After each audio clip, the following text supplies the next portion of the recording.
Test. There we go. We good? Can you hear me? How's it going, everyone? Lindsay, welcome. Jay, Lavatudo team, welcome from Portugal.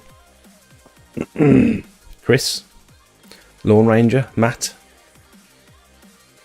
Bartlett, exterior cleaning, welcome. DJ Smelt in the house. Glenn, welcome. VXR. How's everyone doing? I've just set the dog off by bouncing in my chair, I think. I've just had some really good news. I thought my gardener backpack had broke, and it has, but I think it's going to be a really easy fix. It's just a fuse. By the looks of it, it's just the fuse that's blown, because I can see it inside. So that saved me like 140 quid, and they're not even in stock at the minute. They've come into stock, and then after a couple of days, or I think it's been about a week, they're sold out already.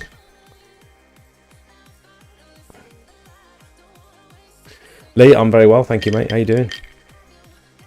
Why was there no video? So I'm having some problems with, I don't know whether it's my computer or my editing software. It's just crashing. I create a new project, I start editing it, and then after about 10 minutes, I get the first crash, and then I reopen it, and I'm good for like another 10 minutes, and I start editing the timeline and making the video, and then another 10 minutes goes by and it crashes, and then all of a sudden I'm opening it, and before it's even come on, it's crashed again. And I've copied the project and made a new one. I've tried recreating 3 different projects. I've tried installing an old version of the software, like rolling back, because this is quite an unstable version I've read on the internet. And nothing's helped. So I've been trying to edit this video for the last 2 weeks, and I can't get through it. I can't do it. So I don't know what I'm going to do. And my son said he's having some problems on Roblox. Like he plays Roblox on this computer, and he says it's been really laggy and glitchy. And I've found also, when I've been doing some bits and bobs on here, it's slower than normal. And there is quite a lot of the RAM usage is quite high, the memory usage. And it's very high when I'm editing as well. So it might be time for a new computer, I'm not sure. It would certainly improve the live streams. I could do a higher quality, nicer live stream. Don't know whether it's worth it. No matter what goes wrong with it, there's an easy fix as long as you don't mix up the wires. I'm the gardener backpack, really? Hi Chelt, welcome. I like your help in roof clean in Wolverhampton. Hello. Are you going to sleep now? Yeah. What are you doing? Oh. Yeah. Come here then. It doesn't matter. I said what you do. She went saying goodnight to you. Look at my girlie, everyone. She's full of chicken pox. Can I lift you up? Or is it going to hurt too much? I can do this. I can do this. Look. We're having to put cream all over her face. It's all over her body. It's real bad, isn't it, girlie? Yeah. And we can't even rub your back without you saying ouchie. Hello. No, not too loud. That's quite loud for everyone, I think. Hello. Hello. Say goodnight, everybody. Good night, everybody. Look up there and say goodnight. Good night. Daddy, I'm looking that way. Yeah. I'm not looking at that. No. Can I have a kiss? Thank you. I love you. Good night. You okay? Oh, they're all in her armpits and everything. Poorly girl. See you in the morning.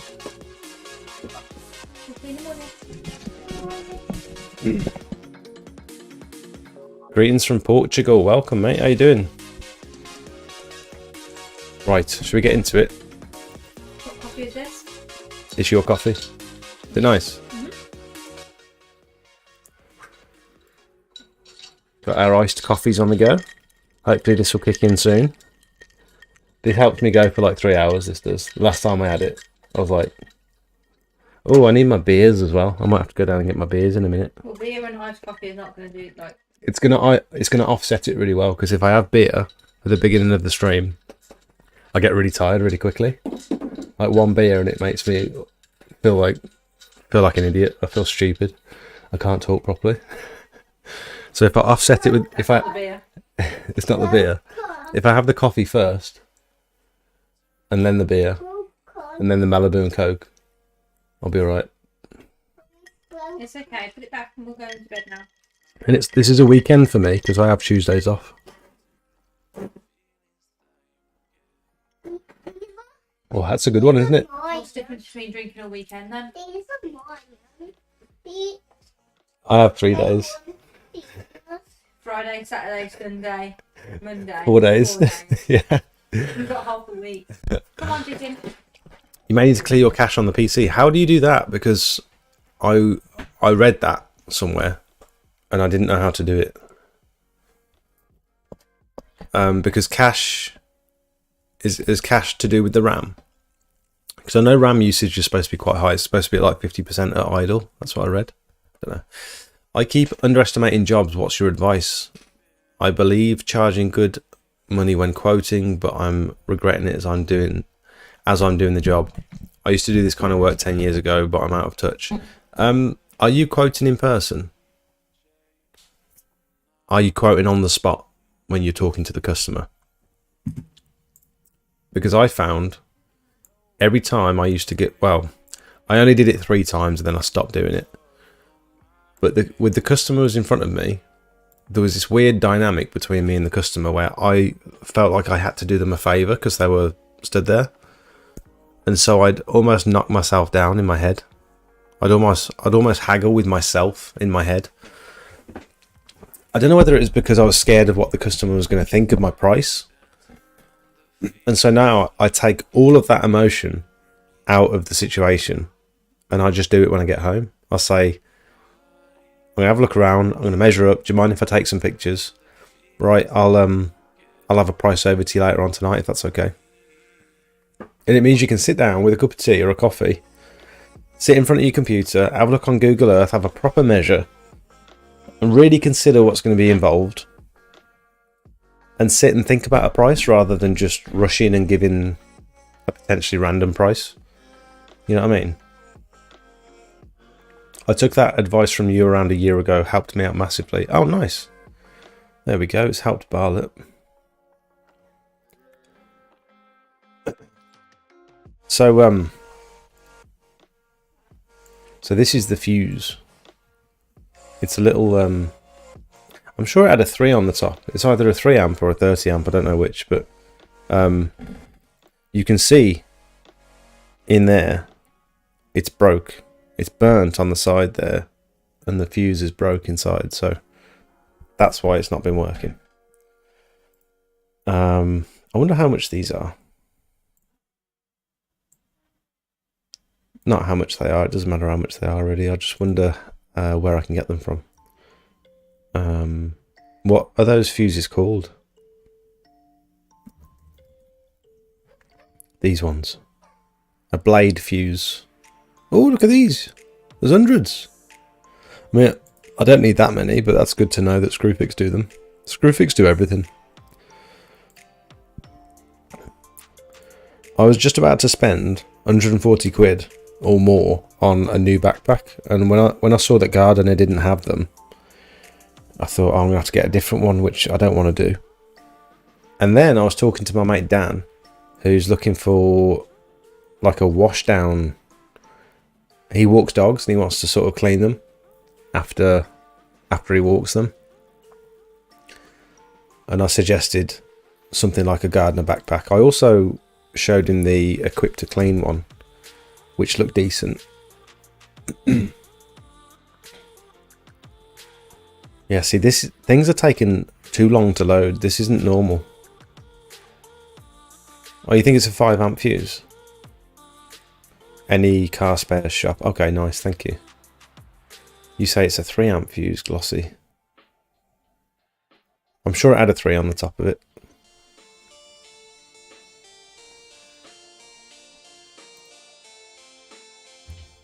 Pain in the arse removing it. I thought it came out alright. You just give it a wiggle when you're pulling it out. I also saw these at first. It's a shame there's such a massive difference between the 20 litre. What is this music? Shame there's such a big difference between the 20 litre and the 16 litre in terms of price. I know what is different is because it's got the trolley and the reel, but it'd be nice if you could order a 20 litre version of this one with just the spray lance on it. And it's got the different attachments, the different nozzle types, and it looks pretty much identical to the setup on the Gardener backpack, where you've got mode 1 with the adjustable knob, and then mode 2 for full flow. And this one's actually more powerful than the Gardener backpack. The Gardener backpack puts out 2.4, I think 2.4 litres per minute, or 2.3. This one puts out 3.6 litres per minute. So that could potentially be a decent option if it was 20 litres. If they did a 20 litre version of that, that'd be ideal. And then I was looking at, instead of this, what was I looking at next? Oh, for Dan, for my buddy, I was looking at I just typed in 12 volt water pump. That was it, 12 volt water pump. And then Toolstation do this one, which is like a 98 litre tank, which will be plenty for him, I think. And then this one does 8.3 litres per minute. With the B-cast lance, but 3.8 litres per minute with the hand lance. What is a B-cast lance?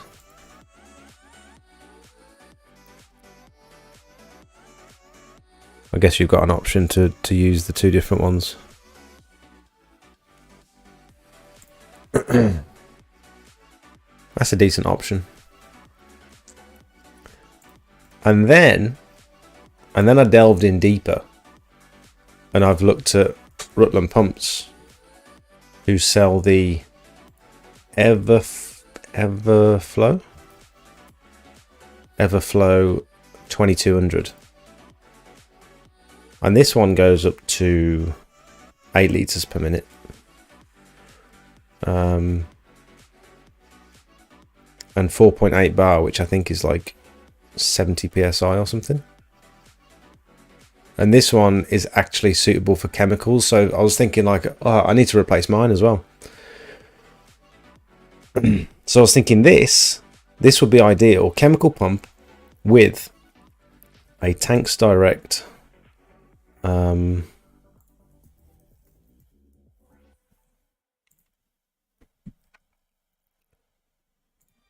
20 litre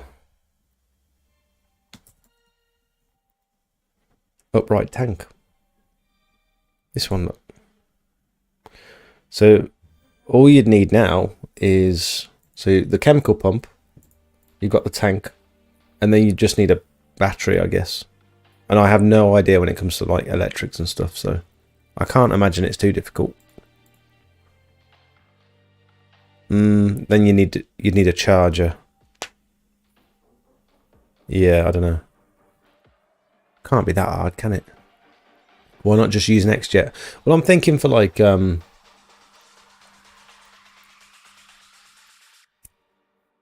I'll tell you why, actually.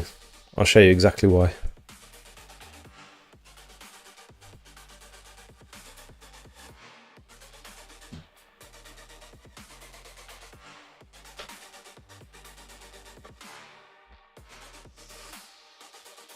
I did a video the other day.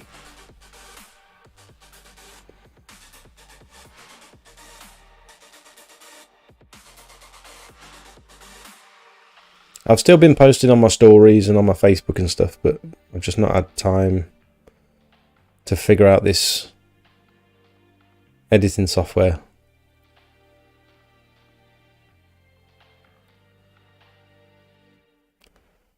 That one, that one, that one. Right, I've just sent them to the Discord. We'll have a look in a minute. I feel like I'm winning every job, so yeah, I agree with that. Nice.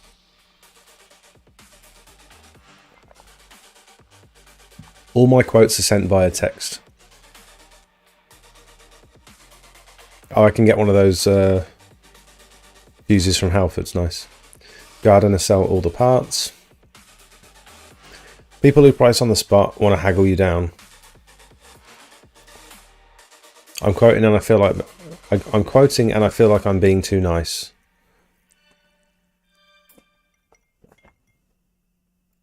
What's the update with your new van? How do you mean? It's fixed.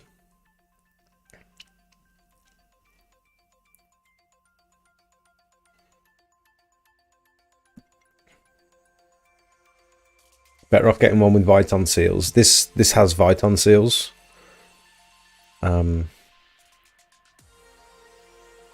Viton check valve.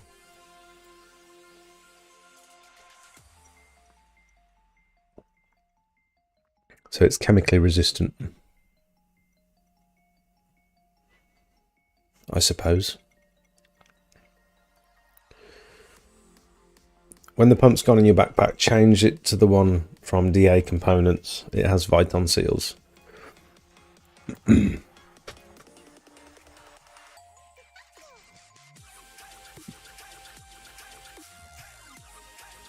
I can't believe my backpack's lasted as long as it has, because everyone else seems to have problems with them. Not everyone else. A lot of people that I see on Facebook and stuff say they're on like their third gardener backpack. And I've had mine for almost 2 years now. I think 2 years.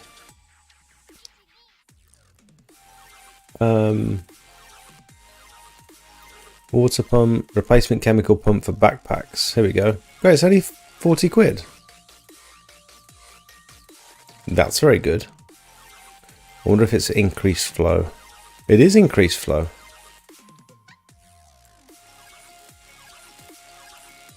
.8 litres per minute. Let me just double check that, because I think that's right.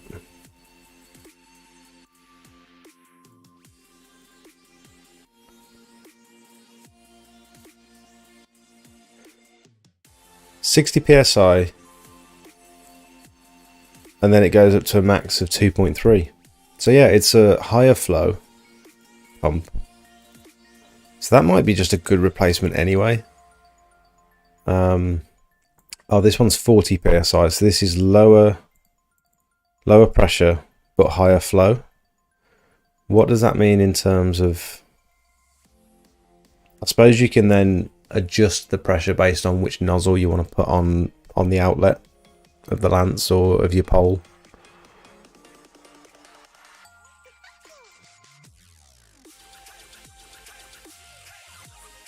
Are these the alternatives to the gardener backpack? We're just looking at like different options basically.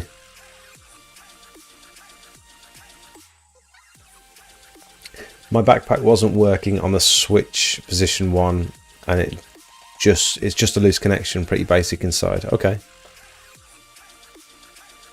Why not just an X-Jet? Have my videos gone through yet?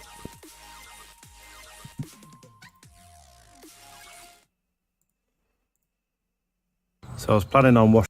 Jesus, that's loud. Is that loud? No, don't download. So I was planning on washing this conservatory roof with my... I'm sorry, that's really loud. Gardener backpack with the Synergy Pro from Pure Seal. Trying to turn it on, and I know it's not hooked up, but I've plugged it in, tried to turn it on, and something's dead. It's fully charged, but it's not working. So instead, I'm going to get my X-Jet, drop my X-Jet in there, and then draw from that, and put it on the roof with the X-Jet. We'll see how it goes.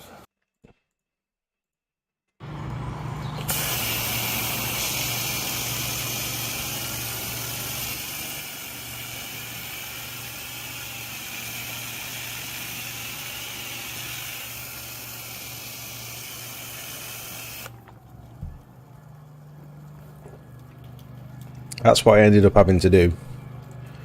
And then just give it a little tickle with my brush. And the awkward bit was having to rinse it down with the pressure washer, just with the X-Jet, like I did when I was applying the Synergy. And then I remembered I could have just plugged it into the customer's tap. I could have just plugged the bottom of the pole into the customer's tap. It's nice having like different options in the van, because if I'd have only had the backpack and not the X-Jet or whatever, I could have been stuck there.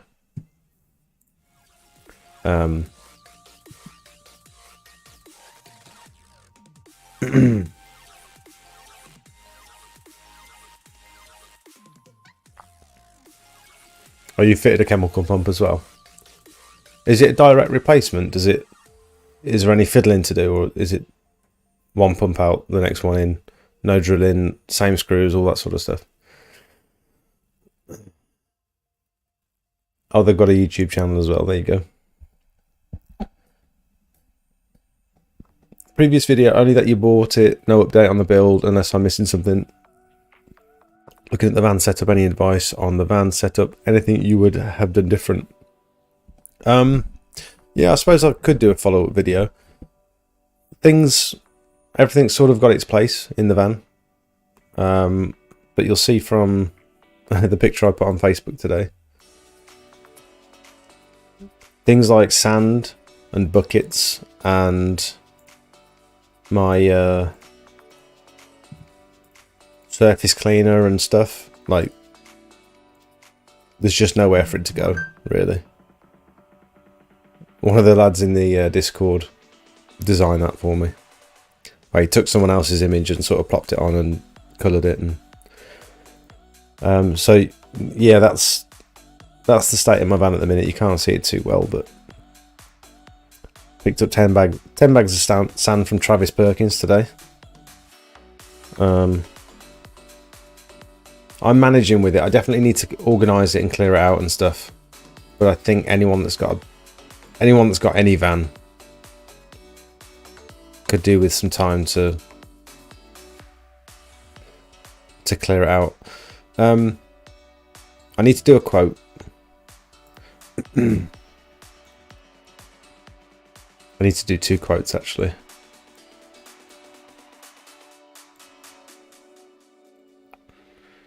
This is the first one. I'm going to put the pictures in the Discord just so that I can put them up on stream.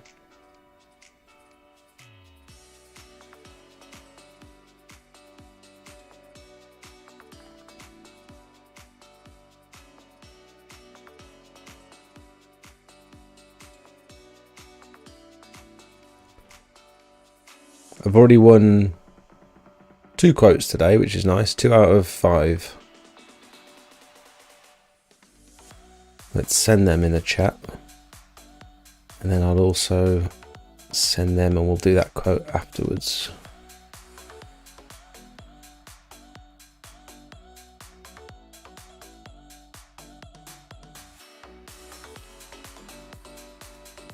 And then I might as well send them as well so that you can see what else I've quoted. Right, sorry everyone that's in the Discord, lots of pictures and videos coming through. Evening, Costa, welcome. How busy is everyone? Things are going insane at the moment. I'm literally having 4 inquiries a day, most days, which is really positive.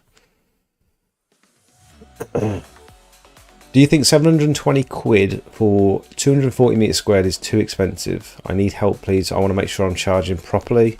I also don't want to lose the work due to expense. What surface are you quoting?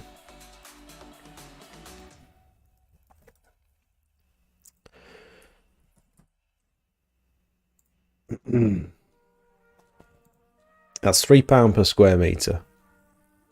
If it's block paving, I'd be at around about £4 per square metre, which is 960. If you've got to go back and resand it. If you're doing a chemical treatment, I'd be at around about £3.50 per square metre. If it's not block paving. So here's the way I price stuff. £3 per square metre for something like tarmac or something where I don't need to put any chemicals down. It's literally just wash, rinse, done. Which is getting rarer and rarer. The more my chemical knowledge grows, I'm actually finding I'm using chemicals on most surfaces at the moment, which I don't know whether that's a good or a bad thing. I think it's giving the customer better value for money, and it's potentially giving a bit of longevity to the clean. So I'd be at around about £3 per square metre. Tarmac where I'm applying biocide afterwards, or natural stone where I'm applying hypo. Concrete I pre and post treat with hypo, so I'll be at around about £3.50 per square metre. Block paving, I'll be at £4 per square metre, which includes sand. I'm thinking about potentially upping this slightly, because it's not only the cost of sand per square metre, but it's also having to return on a dry day, which dry days are few and far between at the moment. Is anyone else having issues getting back to their jobs to resand them, or is it just me? I managed to do one today, but the weather said that it's going to rain today a lot, and it was spitting for like 15 minutes. Mark, welcome. Welcome, mate. Thank you for becoming a member. You now have access to the Discord, mate, if you want to join us. Evening, ladies. Craig, welcome. Always nice to hear from you, mate. All my inquiries have dropped off for some reason. What are you doing? Are you doing any sort of marketing? Are you putting any content out? I'm starting a pressure washing business, and I was wondering what I could get for cleaning an 8x10 wooden deck.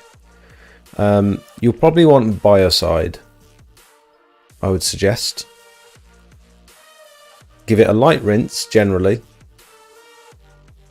With any type of wood, you don't want to go in with too much pressure. Definitely don't use a turbo nozzle, use a fan nozzle. Ideally start at one end of the deck and work your way all the way to the end of the panel, the deck panel. Because if you start or stop halfway down a deck panel, you're going to leave a harsh line. So you want to do like a nice... You don't want to go too deep because you'll end up furring the wood. And you generally don't see that it's gone all furry until it dries. So that's something to consider. And then you want to do like a post biocide treatment. And you won't see results on the day, but it'll take maybe a week. It could probably take less actually, but a week, 2 weeks to start seeing a difference. You'll probably find that you clean it with a pressure washer and it will still look green. If it's got algae staining on it, it'll still look green after you've cleaned it. Just set the customer's expectations. Say it's not going to look good today, but it will look good in a couple of weeks. I promise you. 30-1 mix of biocide, back 50 from Pure Seal, and you'll be flying. A bucket of chemicals and dip the brush in it. Yep. Yeah, that's true. Could have done that.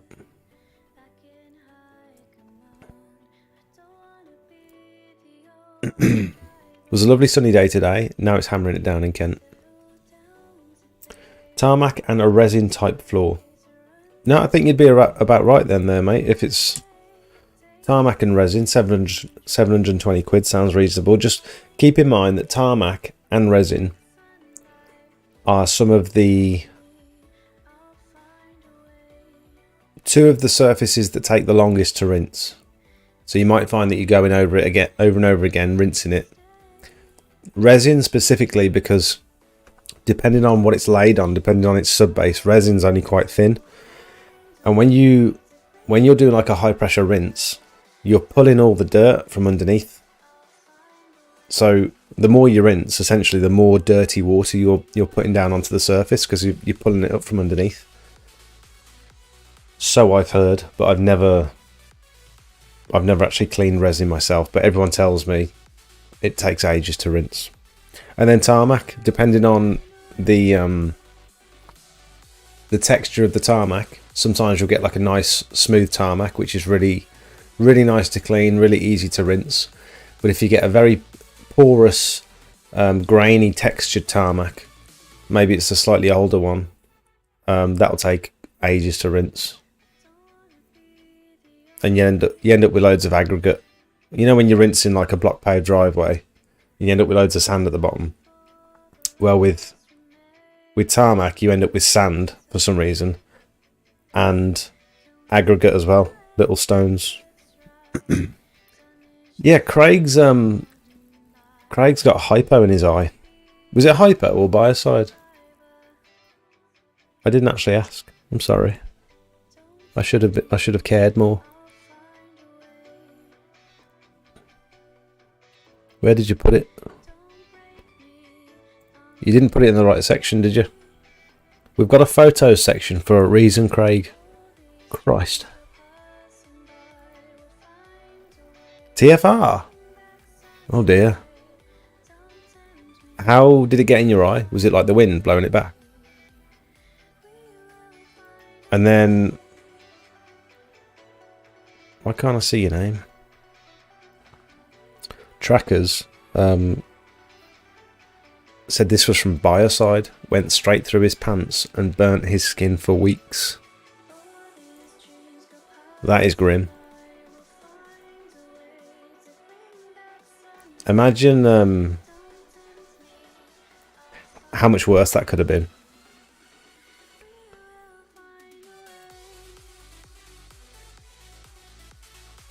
Like if it was a bigger area or like a more sensitive area, like your eye.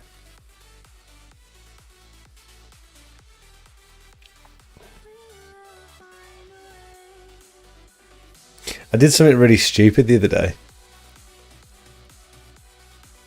No, I'm not going to tell you. It doesn't matter. George is using his roof cleaning pole for the first time, and he's struggling.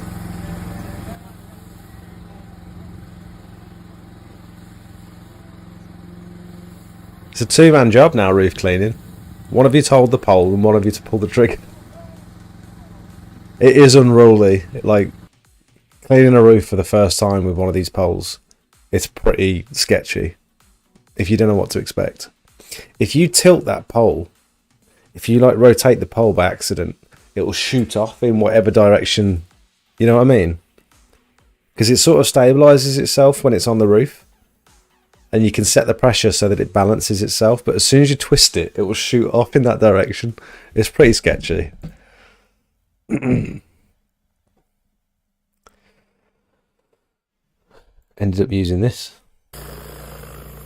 This is a diddy little thing, isn't it? What's that? Is that like an 8-inch?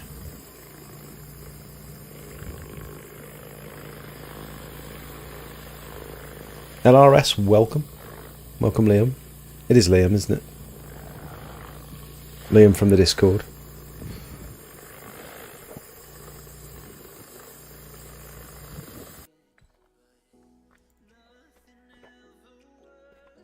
I really appreciate the help. Thank you. I'll keep that in mind. No worries. Are you going to the cleaning expo on Saturday? I am. I think I'm going to be going later in the day. Some people are getting there super early to get the bargains and stuff, but I've realised like I'm not necessarily shopping for anything in particular, so I don't need to necessarily get there early, and I want to stay for some drinks afterwards. So depending on what time it goes on till, I might get there midday, 1 o'clock maybe. I've got to talk to Soph and see what we're doing. The plug from the backpack was clogged as the wire was trapped in the water-fed pole. I unplugged it and it squirted right into my eye. Oh my god. What was the... It's a weird question, but what was the dilution ratio of the TFR that you were using? And was it caustic or non-caustic? Because I wonder if that makes a difference to how much it hurts. Mole farm stores for hypo.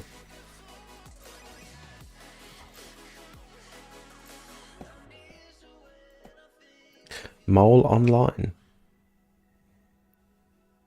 Yeah, see, everything's just taking ages to load, and it's really annoying me.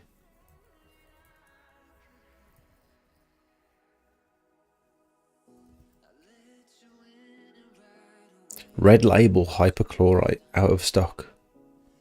How much is 20 litres? 22 quid, that's not bad. I get 25 litres for 27 quid.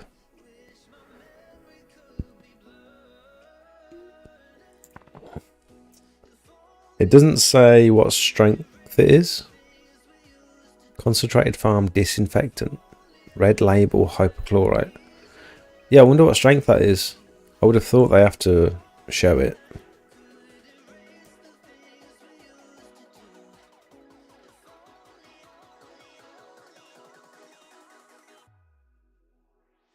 Contains active chlorine.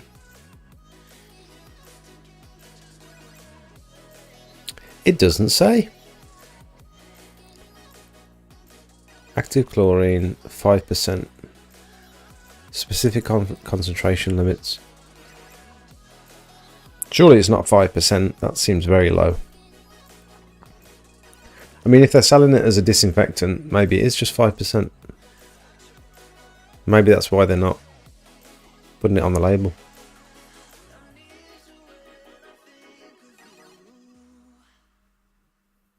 Strange. Don't know.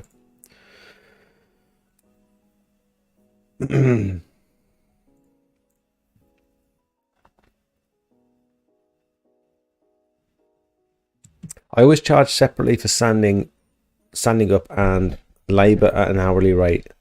That way, if it rains for a week, I can still invoice for the clean. That is something to consider. Some people, I have a lot of people say, I'll finish the clean on the day, and I'll say, right, I'll be back as soon as it's dry, pretty much, depending on the space in my calendar and stuff. I'll be back to resand in a couple of days. And they'll say, oh, okay, shall I pay you now, or do you want paying after it's complete? Because in their mind, the job isn't complete, which it isn't. And I'm pretty chilled about it. I'll just say, it's up to you. If you want to pay me today, that's absolutely fine. If you want to wait until it's sanded, totally understand, whatever you want to do. But it is something to consider if the weather's going to be bad for a couple of weeks. And also, like, I start to get nervous after about a week or two if I haven't resanded yet, because it's like, I feel like I'm giving the weeds opportunity to grow while I'm gone, while it's raining. If you have like heavy rain and sunlight, you might come back in 2 or 3 weeks and find that there's already little weeds sprouting, and then you might find that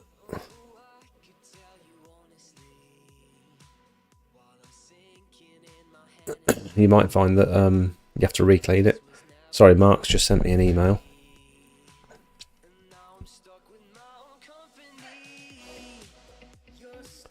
Is there a new link for members, etc. who contact you? Oh, Mark, check out the in your perks section on YouTube. How did you figure out how to sign up, by the way? Because I know a lot of iPhone users struggle to find the join button because it's not on the YouTube channel. But if you look in your perks section now on YouTube, you'll have a link to join the Discord, and then you can get in here. And this is where I offer sort of help and advice, and it's not just me. There's loads of us in here now who help each other. If there's generally people will tag me if they've got a specific question aimed at me, but most of the time people are helping each other, which is really nice to see.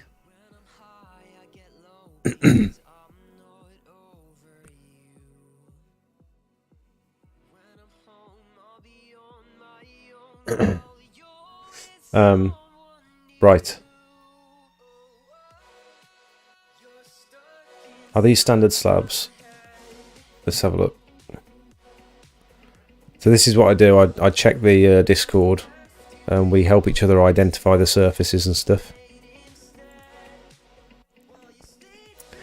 That looks to me like Indian sandstone. Yeah, you can see the way it's cut. You can see the these patterns on top is like classic Indians. If it's like a dark grey, I might say that it's slate. But you can always tell if it's slate by looking at the edges, because it's like, looks like it's been chipped along the edges. But yeah, that's Indian sandstone. Very, very bad condition. Very old. Very weathered. But it normally comes up really nice. So you could use a turbo. One thing to say about Indian sandstone is if you do use a turbo, or even a fan lance, and you get too close to these edges here, the water can get up underneath them and it can flake it away. So you could use a turbo because they're quite hard wearing. Just sort of step back. With this, I'd be inclined to potentially pre-treat with hypo first, because you'll probably find once this is clean, or once you've pressure washed it, you'll be left with loads of black spots. But what you can do to give yourself a fighting chance is pre-treat it, which in my experience sort of softens up all those spots. Clean it and then post-treat it again to dissolve any of those last difficult bits. But in the shady areas, you can see where it's darker. You'll end up with quite a few black spots around here, I reckon. I don't even know if you're watching the stream. You might not even be watching, so I should probably type that up at some point, Rodders. God, that is bad there, isn't it? You might want to consider offering repointing on that as well, because as long as all the slabs are, as long as none of them are loose, you might want to consider offering a repointing service, grinding out those joints and redoing it, which is something I've quoted for today actually. Let's have a look in the quotes in the pictures section. So I quoted this one today, and I still need to measure it up because it's pretty hefty. He was interested in the repointing because the joints are totally shot on this, and it's the same sort of jointing compound that I use, and it was laid in 2017 with jointing compound, and it's clearly failed now. But he said, like, how long should I expect the jointing compound to last? And it's normally about 3 to 5 years, so it's done its job for the time that it's had, the time that it's been in there. Coffee's kicked in now. Feel like I haven't stopped talking. I'm not surprised. Turbo nozzle on a long pole, you're asking for trouble, high chance of causing damage and poor results. You're always so positive, Steve. Surface cleaner for roofs is what you need, maybe a bigger one. Steve, do you still use surface cleaners on like wavy tiles? And if so, which is your go-to surface cleaner now that's giving you best results? Because I know you started out with one of the cheaper ones. I wonder if you've upgraded to like a Turbo Devil or something yet. Non-caustic TFR. And it's still giving you a bad eye. I'll be there at 9:30, nose pressed against the glass. Oh, it's strong stuff. 1 to 4. Okay. I think red label is 10%. Okay. What ratio do you mix your Nuclear Pro for block paving, for example? 5 to 1. They do the Nuclear Fallout Pro now as well, which is, you can, it's 15% hypo instead of 10% hypo. So it's stronger stuff, so you can mix it in lower ratios, and it's got all the surfactants and wetting agents in there, so it'll sit on the surface for a bit longer. I think the Nuclear Pro is better than hypo and surfactant. I think it dwells for longer, in my experience. I started out using Nuclear Pro quite a lot, and I remember having amazing results every time, and now I've switched to just hypo, and then adding the Surf Boost surfactant. It still works, but I have to do more applications and stronger mixes, and I'm thinking about switching back, maybe not to Nuclear Pro, because I just prefer the stronger stuff basically, but I might switch to the Nuclear Fallout Pro, which is 15% instead of 10. But you have to order it in like higher quantities. So you have to order it in cases of 3.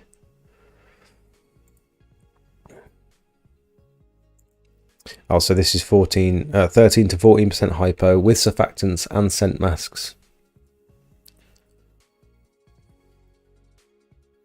Better clean at lower dilution ratios. It outperforms standard hypo by country mile. That's interesting. I might have to give this another try. Because I thought I'd sort of found the cheat code by buying cheap hypo and then just add in their surfactant. But if I'm using more of it and I'm having to use it in a stronger dilution, then it might not be as beneficial as I thought.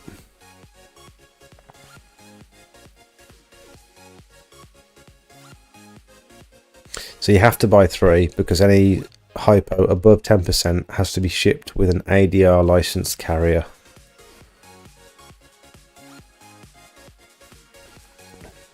So I might have to try that. I might get... I doubt they're taking chemicals to the expo, actually. Do they? Did Pure Seal take... Were they selling chemicals at the Cleaning Expo a couple of years ago? Prompt Peak, welcome.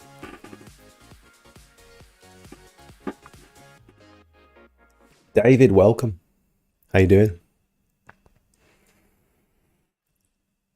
Evening, Richard. Farm hypo used to be 10 to 12% when I was working on one. I think they all come in. Yeah. Oh, are you saying that? Is that the red label stuff? Because the stuff I get from the farm shop is 15%. Evening LC exterior, welcome. I give the option. So today I quoted a £350 job. I said feel free to pay 300 on the day and 50 when I sand, if that makes you feel more comfortable. Yeah, it's good to give just a bit of communication and a bit of clarity to the customer. It means you're not out of pocket and they understand the breakdown. Like, this is for the cleaning, this is for the sanding. So let me get paid after I clean and then sanding when I come back to do it.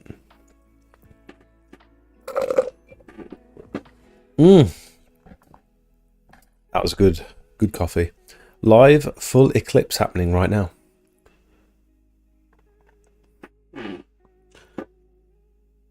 How do you see it at night? Is that a silly question?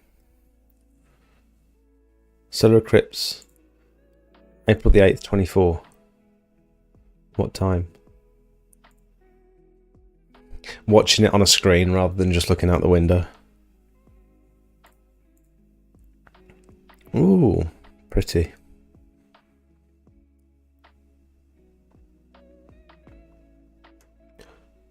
I'm going to see if Soph can see it. I'm going to text Sophie from upstairs. Oh, she's here. You don't need to text me. Hello. Can you see the total eclipse outside? Total eclipse of my thoughts. Can you see it if you look out the window? But the sun wouldn't be out this time of night anyway, would it? 8 o'clock on the evening. 8:30 almost.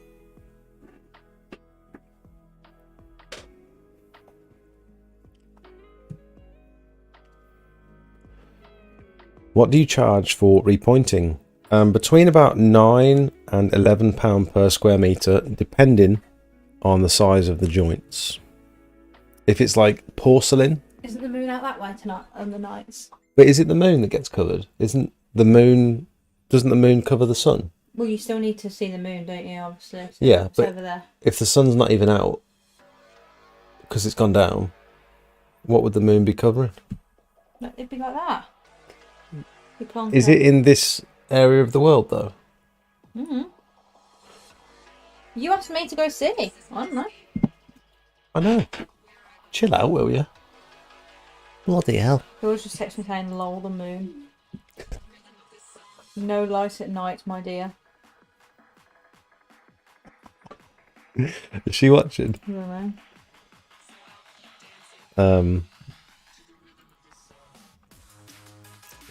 What was I talking about just then? Yeah, if it's porcelain, the joints are going to be super thin, and porcelain's quite easy to clean, and so the grinding isn't going to be intensive. If you get the right size wheel, you could probably literally just do one pass with the grinder, and the joint will be clear. Whereas Indian sandstone, the joints are quite thick generally. You might have to do one pass on this side, one pass on this side, and then you might have to like feather it out in the middle. And it's not just it's not just the time it's going to take you to grind the joints, but it's the amount of material that you're then going to put back into the joints. So between £9 and £11 per square metre.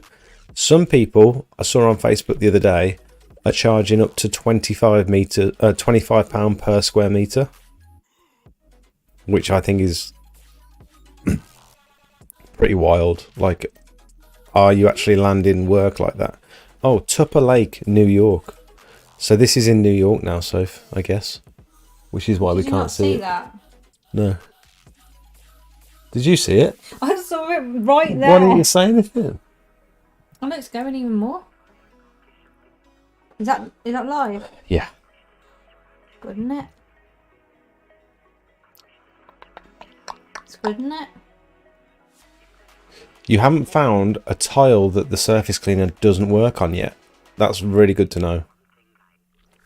I appreciate your information. I appreciate your informative video, Smelt. It's been a great help.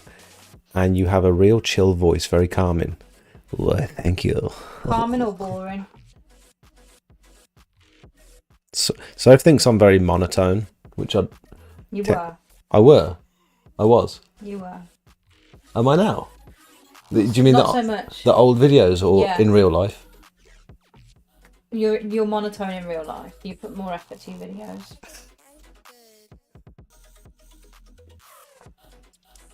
Boring bastard. Thanks. No, in all seriousness, I've done a number of roofs now and have tried the turbo on a few times just to see what's what. Just can't see how it can possibly compete with the control and accuracy of the surface cleaner. Sorry. When's the new video due? I don't know. I don't know what the plan is. I think I need to get. If anyone knows how to do a cache clear on my laptop, please let me know. Someone mentioned it earlier. Cash roll. Do you know what a cache roll is? Yep. Do you? What? A BMX trick. It is, yeah. Well done. Where you go forward but also sideways as well. Oh, well done. I want to see a cache roll now. I listen to what you have to say. Cache roll is one of the nicest looking tricks on a BMX.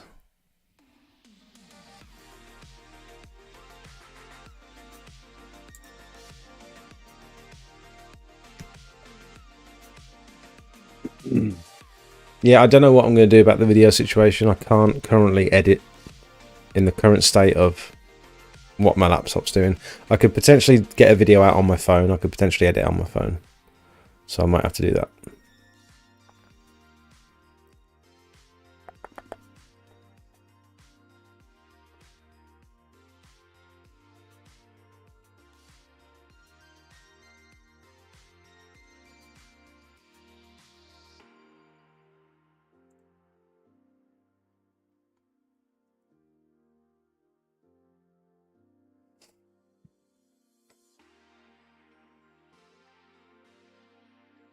Do you need to be licensed to use Fallout Pro? No.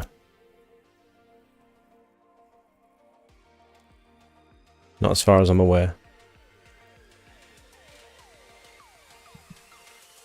Where's the cash roll then? Daniel Dares, here he comes.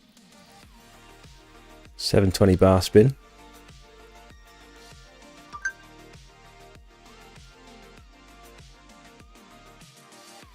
There it is, look at that.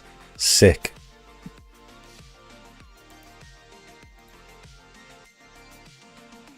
He does that differently.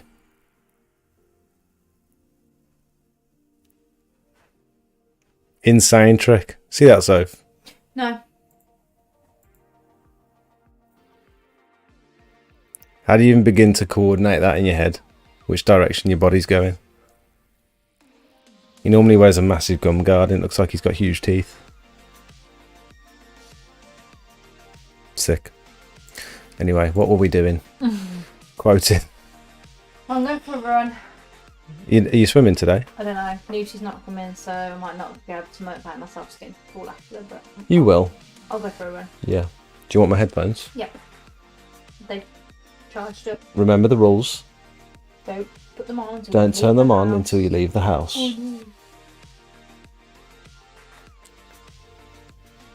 McFlurry Mondays, are they back? No. Seeing as now you've fallen off the wagon. I'm back on. Bitch is back on. Quoted this drive today. Well, I haven't quoted it, I'm about to quote it now, but it absolutely huge house. It was beautiful. You talking to me? Yeah. Oh. Are you interested? Yeah. I just thought you weren't talking to me. And she cleaned this herself in her shorts and bare feet with her electric karcher before. It took a whole weekend. How long ago? And she must have been absolutely knackered. And she didn't resand it afterwards either. I don't know how long ago. And she was just like, this is not worth it next time. Probably. That's a massive area to do with a little electric karcher. Massive.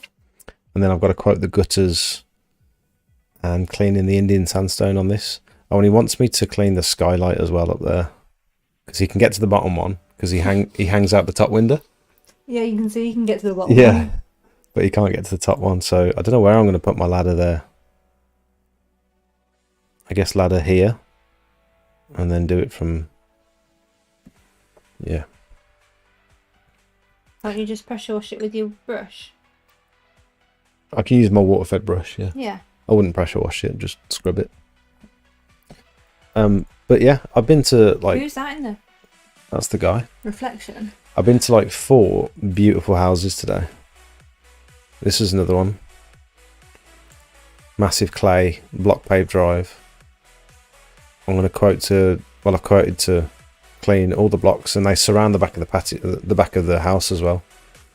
And then I've quoted to clean these walls as well because the walls are pretty bad. I don't normally offer to clean walls, but it would make a massive difference on this one. Yeah. Sort of wraps around the whole back of the property. It's crazy looking house that is. Very. Yeah, it looks like a manor, but it's Yeah. it's in Hunt End. Is it like a new house? No, they're but quite old houses. Mum's old boyfriend used to live down there. Literally 2 doors away. But look at them walls. I think I did a video of the walls. This one. See, they sort of wrap around. Mm. Oh. Go on in. Off with you.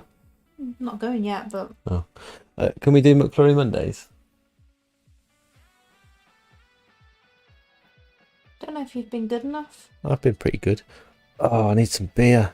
Oh, that's what you can do before you go. If you're struggling for an activity before you go, if you're just hanging around, I'll send you on a little mission like I did with Luca. I'm not a child. In the fridge, if you look at the bottom of the fridge, you'll find 2 beers. Can you bring Daddy 2 beers, please? Ew. Oh, that was gross. No, I didn't mean that to you. That was gross. Sorry. I was pretending I was talking to Luca. Okay. That was gross.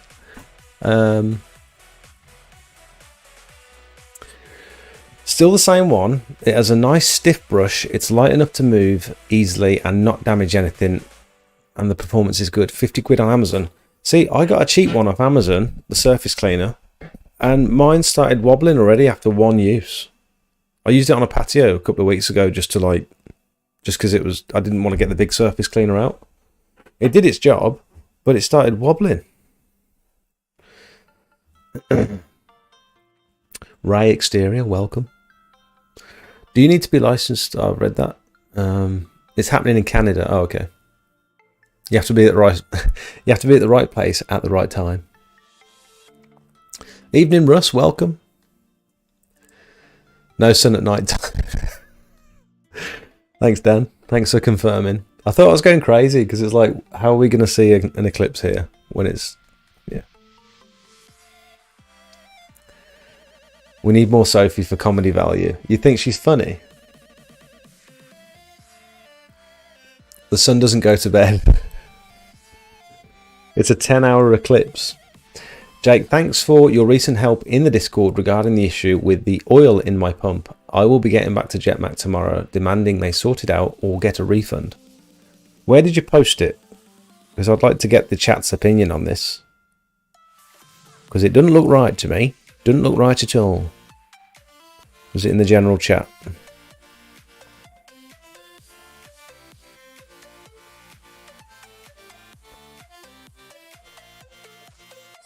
Was it in equipment setup? No. Was it in videos? No. Was it in photos?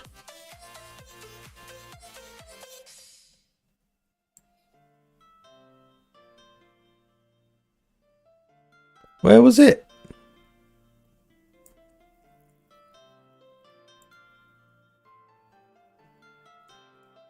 It's in tech. Oh, technical help. Here we go. Oh. Thank you. Welcome. Can you get me the Malibu and Coke as well, please? Absolutely. We're joking. What time are we going to the expo on Saturday? I don't know. Because Why is this one here?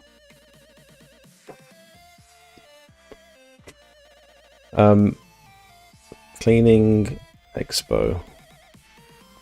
I wonder what time it actually closes, what time the doors close. Because the cafe, you know, do you remember the cafe in the entrance hall? Yeah, they said. I think you said it turned into drinks. Yeah, that turns into a bar. Now pay on the door only. Tickets still valid. Now pay on the door only. Unavoidable website issue. I thought I'd missed my chance then. I thought they were going to say you can't pay on the door. Because I haven't ordered tickets. Is there any benefit to ordering tickets? No. We also need to look at the floor plan as well to see who's going.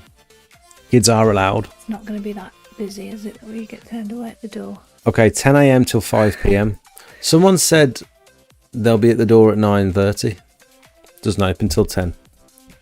So is it 5 p.m. they're going to kick everyone out, or does it turn into a bar at like 3 p.m? We need Julia. I'm going to text Julia. I'll just message her in the chat.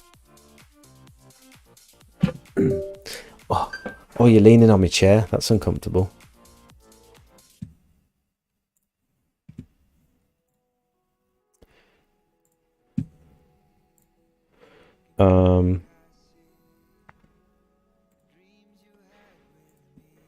Daddy texting Julia. Ugh. Huh? Daddy texting Julia. Shut up.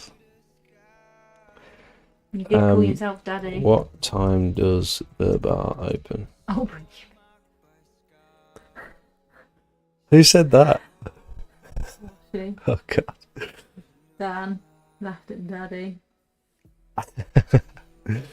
Is Jakey Wakey doing it in his boxers? In shorts. Oh, the drive. Too much cash in your computer, it's spilling. Too much cash in your pockets, it's spilling into the computer.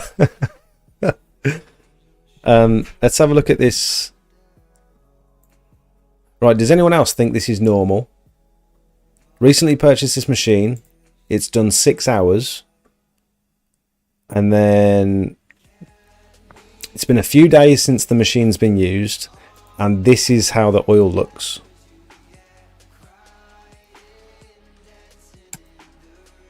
Ew. Does that look normal to everyone else? My understanding is you run the machine, turn it off, and then if you look at the pump or the gearbox or both, it'll be like bubbly and milky, but then it's supposed to settle quite quickly. it's not supposed to look like this if it hasn't been started in a couple of days. That's my understanding. So this was bought from Jetmac. 6 hours runtime. I don't think that's normal. It changes colour after it's been running as it gets beaten up with air. Yes, it's normal. Yeah, it looks like there's either... Well, it does. It looks like there's water in there because it's over the fill line. That should be bang in the middle. And clearly something else has got in it to make that level rise. So, seems like there's water in there to me, but what do I know? I'm not a professional. This one was used yesterday. There you go. That's how it's supposed to look. Bang on the money.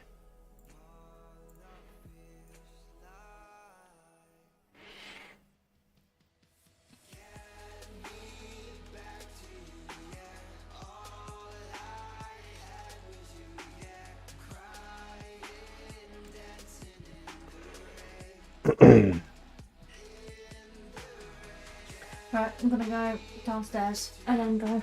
All right then. Love you. Have a good run. Instead of listening to music, why don't you download Audible and listen to a motivational book? No. I can recommend one. Nope. It will change your life. Nope. All right. I'm motivated enough, thanks. Fair enough. I'm going running at 9 o'clock at night. True. Pretty motivated. True. I'm sat here drinking beer. But I do work hard. So you do deserve 4 days in a row. The whole. Do you like me? I get the impression you don't like me.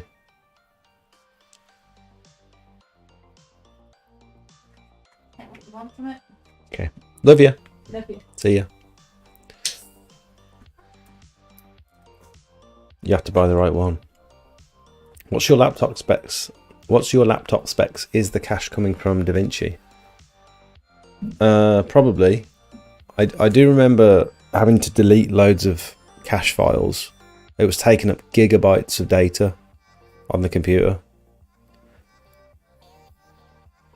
But I can't remember where that folder is. Could I ask a question? Absolutely. I'm Gatsky. That is what I'm here for. If anyone's got any random questions, by the way, I need to make like a thing.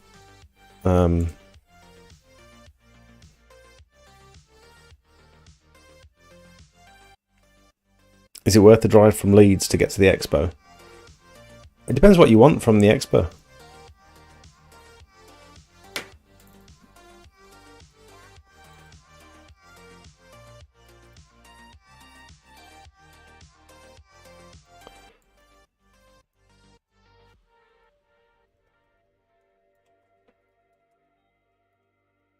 Borrow a tenner.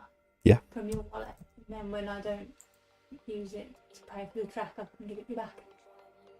Because I don't like Are you going to sneak into the running track? No. I'm going to go in with cash. So does this regularly. She sneaks around the back. She doesn't go through the front. She sneaks around the back so she doesn't have to pay for the running track. I'm on my own tonight, so I'm doing it properly, but I'm taking cash because I don't take cash at like 9 o'clock at night. Yeah, that's fine. Thanks. See you in a bit. Why is that so big?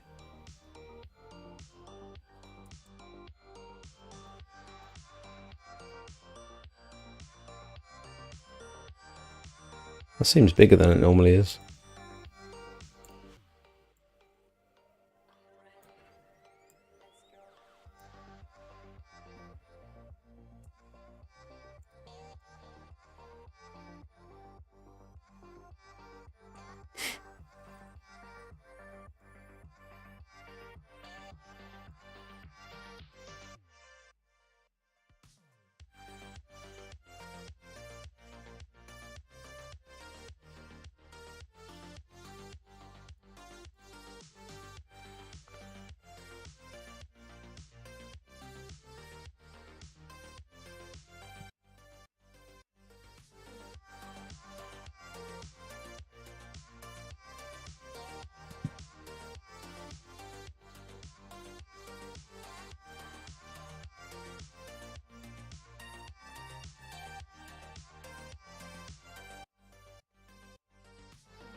Come on. I can never find my files when I've saved it. Especially in this screenshots folder. They're just everywhere. Got it.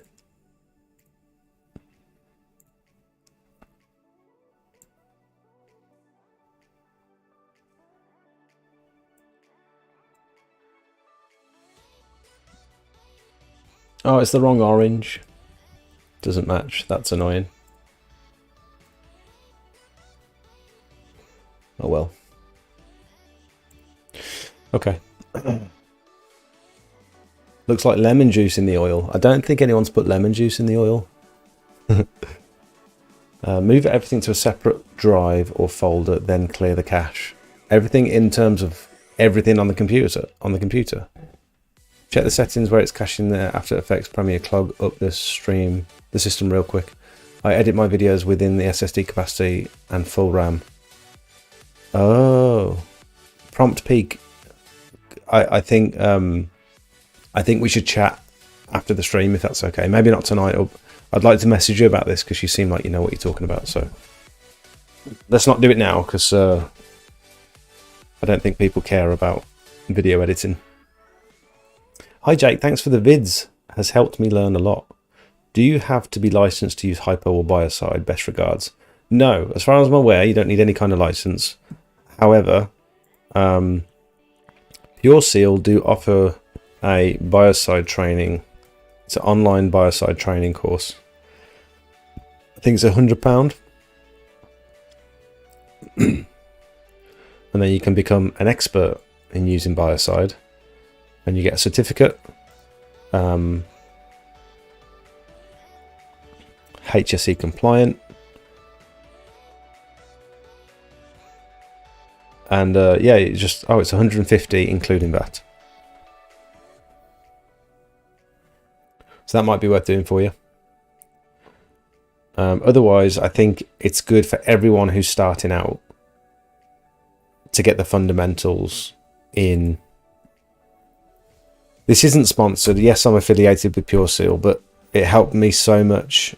The Module 1 training course, the Approved Applicator training course, helped me so much in like understanding how to identify different surfaces and then which chemicals, which products to use, which sealers to use.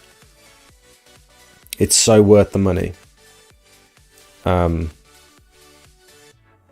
yeah, I can't recommend this enough.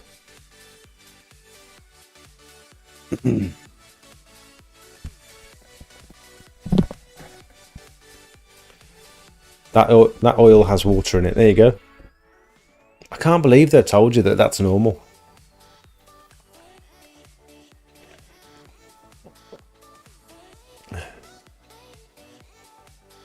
Someone said it could be oil. It could be motor oil. Someone said a non-detergent oil specially formulated for pressure washer pumps. Using motor oil will result in the oil turning milky white.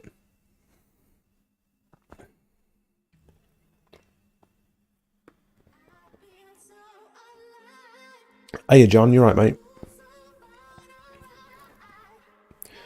Yeah, Darren's in the Discord most of the time, so generally if someone tags Darren, he'll get back to them quite quickly.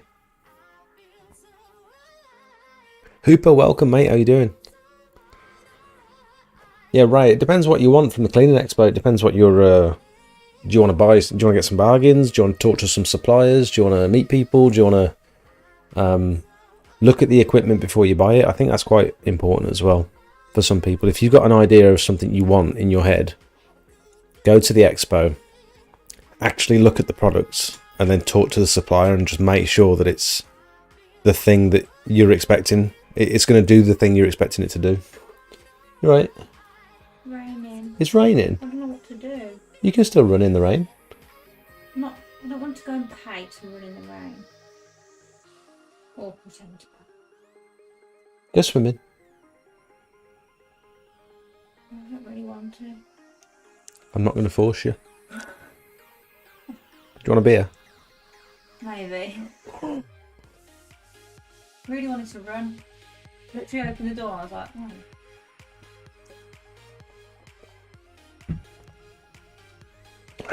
Can you run in the rain without looking like an idiot? Yeah, of course you can. I'll be getting soaked. Put a rain mac on. Sweat your balls off. So I've recently started doing pressure washing only on the weekends for now, as I block pave during the week. You block pave during the week? That's really good to have like a fundamental understanding of how drives are laid. I think that would be really useful for you when it comes to pressure washing. I've seen a lot of videos of the XJet M5. It's over 200 quid. Would the snow foam cannons do? Would they do the same job? So the main thing I found with snow foam lances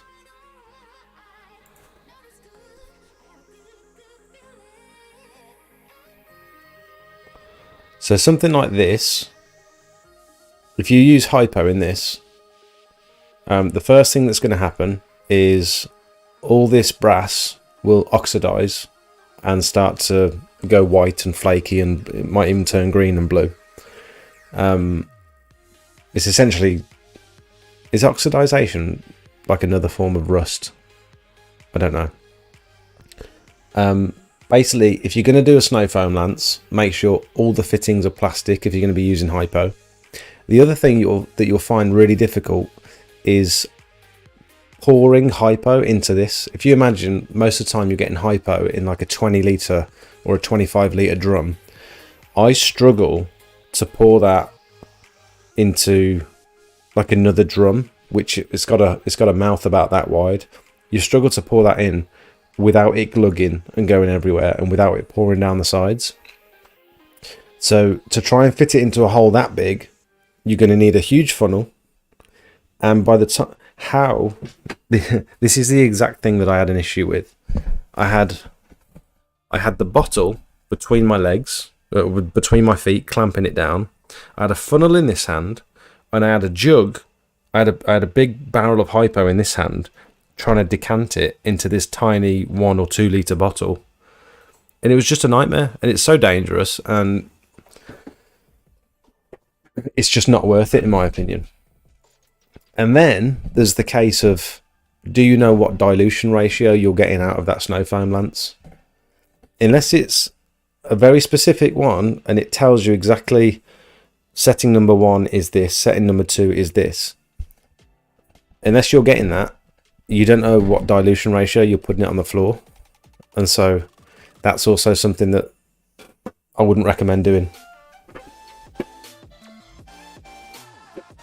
So unless you can find one that's all plastic, it's got a big wide mouth, or you've got like a way of putting the chemical in without spilling it.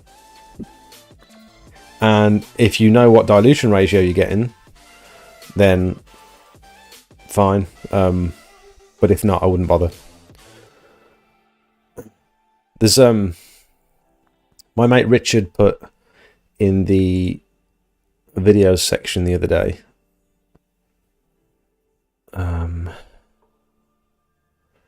He's got his new Rutland Pumps foam cannon. Did he put it in here? Here it is.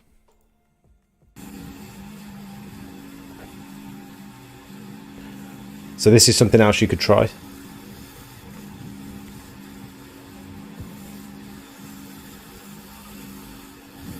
Very similar to the XJet. You've got all the proportioners, so you can change the dilution ratio. The main difference with this one is, can you see that fan spray pattern?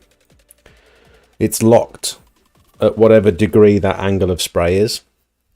So with the XJet, you've got the end that you can twist to make it either go further or shorter and wider spread. With this, it's locked in place, and that is absolutely fine if you're just doing ground surfaces. But if you intend on spraying something, maybe gutters, fascias, soffits, it tends to be the Americans that, you know, spraying hypo up the side of buildings, or if you're doing acid washing, this foam cannon wouldn't be suitable. But if you're just doing biocide or hypo on the ground, this would be an absolutely fine option, and they are cheaper than an X-Jet. It's called a Pro Foam.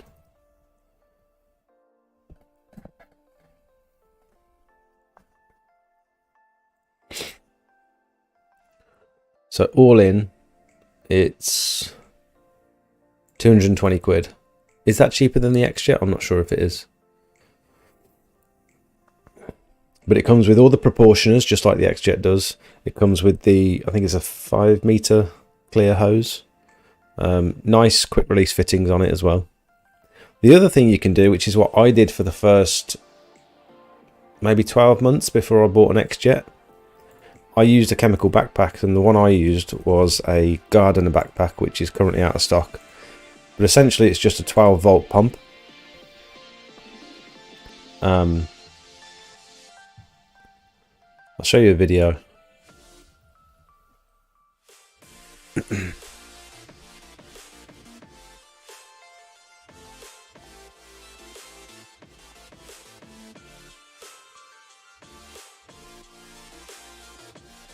Sent this to my mate Dan earlier, just to show him an example.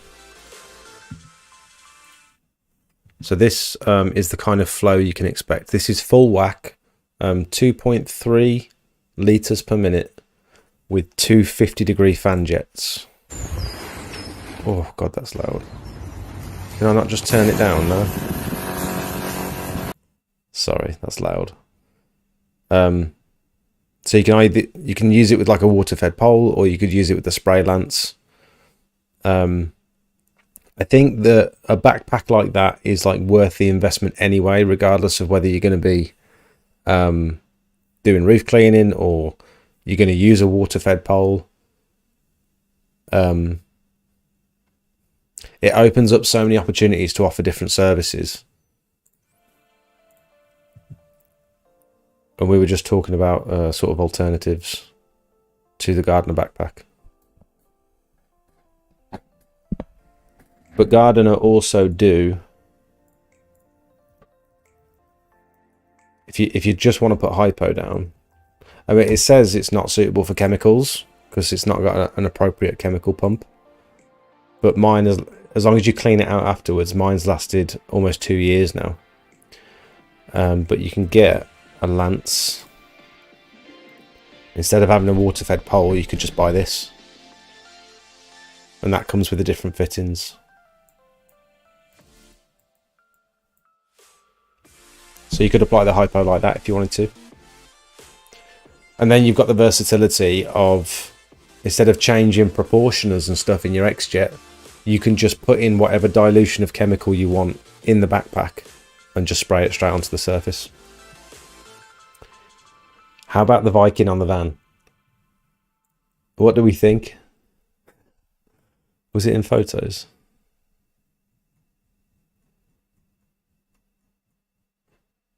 Here it is. What do we think of that? That looks sick in my opinion. I mean, not relevant. Like it's got nothing to do with pressure washing, but it looks sick.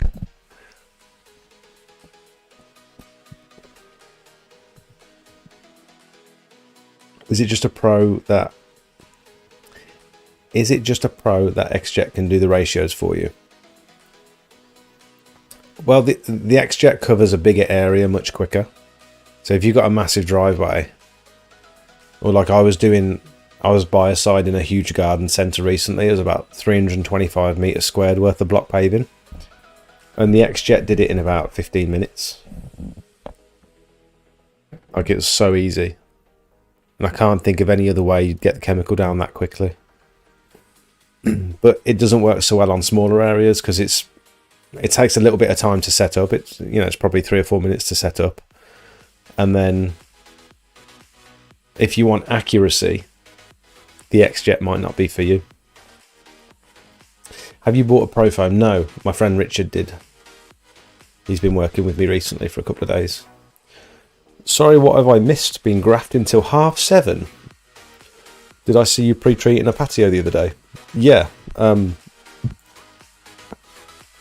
We will get onto this quote very soon. Keep getting distracted with all your questions.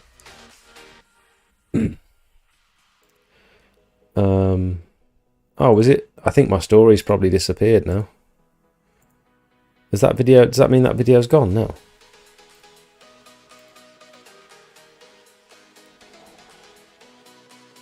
Yeah, the video's gone now, isn't it?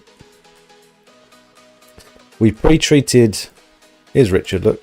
Here he is.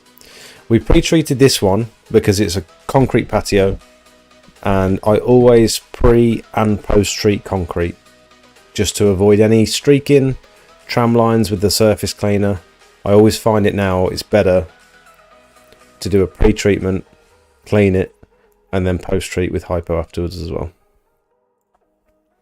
And it come up well. These are a mix of different concrete slabs here, so some of them are coated. It's got that nasty yellow coating on it that's failed, and those ones have been laid upside down as well, I think. Does that look like they've been laid upside down to you guys? And then the rest of them are like, well, these ones are a slightly nicer concrete paver. This was an amazing transformation. Look at that. Oh, that's one of my best photos, I think. Absolutely beautiful. The driveway was a similar block, but it's older, so you can see all the aggregate coming through. See all the white stones and stuff coming through. Whereas you don't see that with the rear patio because it's like newer blocks. They're a similar block. I don't think they're the same. Very nice. So if you could try rowing, it would mean she'd have to sign up for like a gym membership. So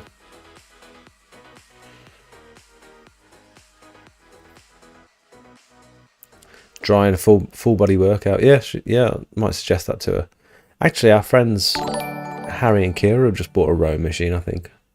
Ryan, welcome. How you doing, mate? You're a boosted member. So Ryan now has access to 250 images that he can use in his marketing.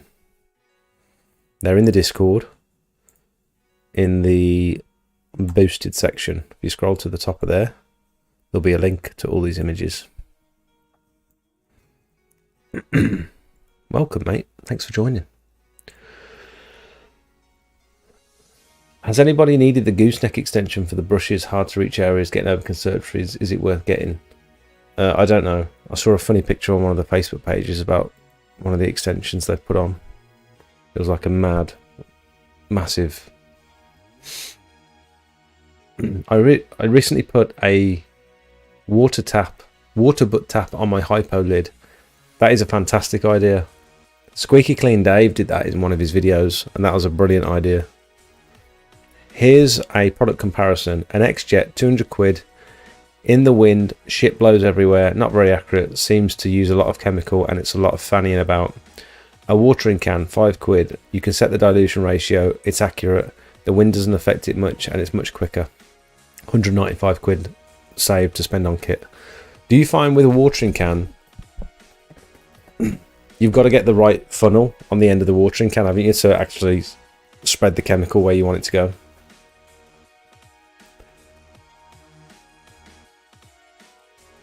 And potentially you could use a watering can in one hand and a soft brush in the other. Put a bit on the surface, give it a bit of a rub, and then do a bit more. And so you can sort of agitate it as you're putting it down. Someone needs to do a watering can with a stiff brush on the nozzle. Someone in the Discord the other day has made their own... I don't know where they put it. I don't know which section they put it. They've made an attachment to a broom. They've made a broom that's got like fan jets on it to spray the chemical. I need a wee. Ugh. EBGBs. You know when you need a wee and you get EBGBs? Yeah, the coffee's kicking in now, boys. Woo!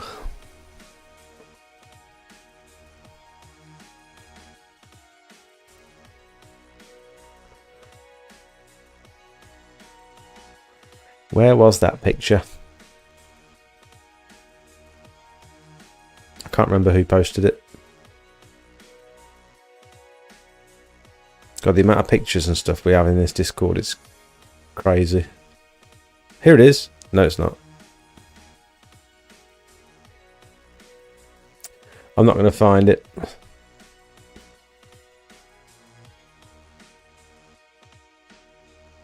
Here. It was prompt peak. Look at this. He's took a regular stiff brush and he's got the gardener fittings there. Or I don't know where he's got them from, but he's got all these fittings, look. And he's made some brackets on the end of the brush and he's put the gooseneck on it. How genius is that? So you're applying the hypo or whatever you're putting down, and then you can give it a stiff brush as well.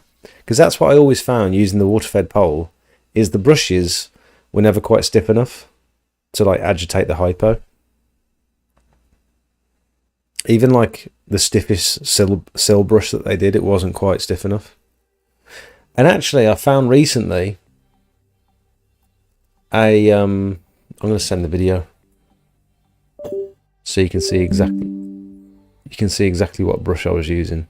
I found a softer brush was better for agitating the hypo because it helped it foam, whereas the stiff brush doesn't foam up as well.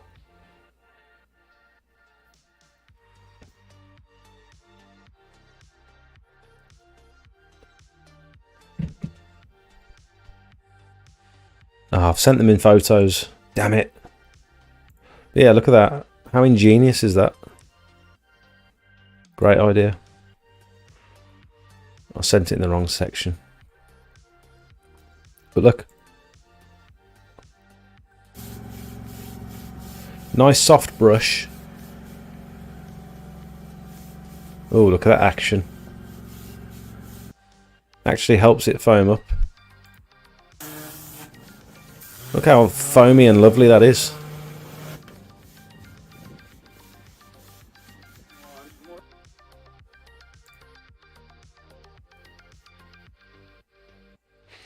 Roof cleaned today and installed some gutter guards as an extra feature. Ooh. The brush worked alright today. Had to half the poles for strength on the fiberglass poles, but the spray worked nicely when applying biocide later. That is a mossy roof. Ooh.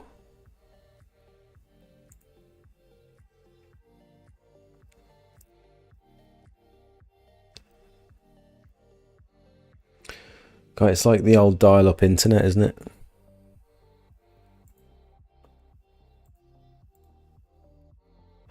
What brush is that? It looks like it's got a scraper on the end.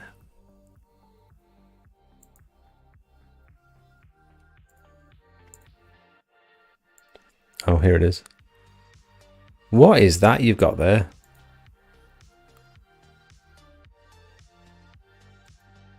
It's a sponge. It's a scrape. It's like a squeegee on one side, a sponge on the other side, and then it's got some sort of netting. What have you done there?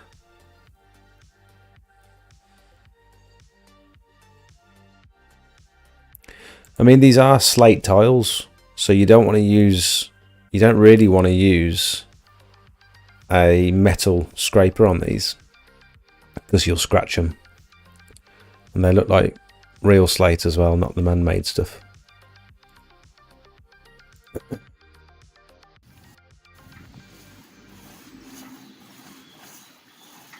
Is that the biocide going on? It doesn't look very foamy. How are you...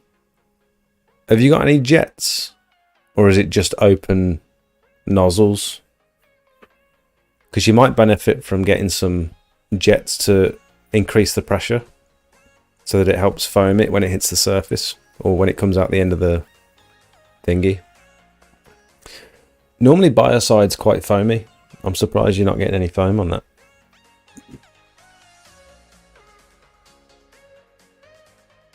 Does it make a difference if you apply the bio before it foams up? I mean, it should be foaming up as soon as it's coming out of the lance, really.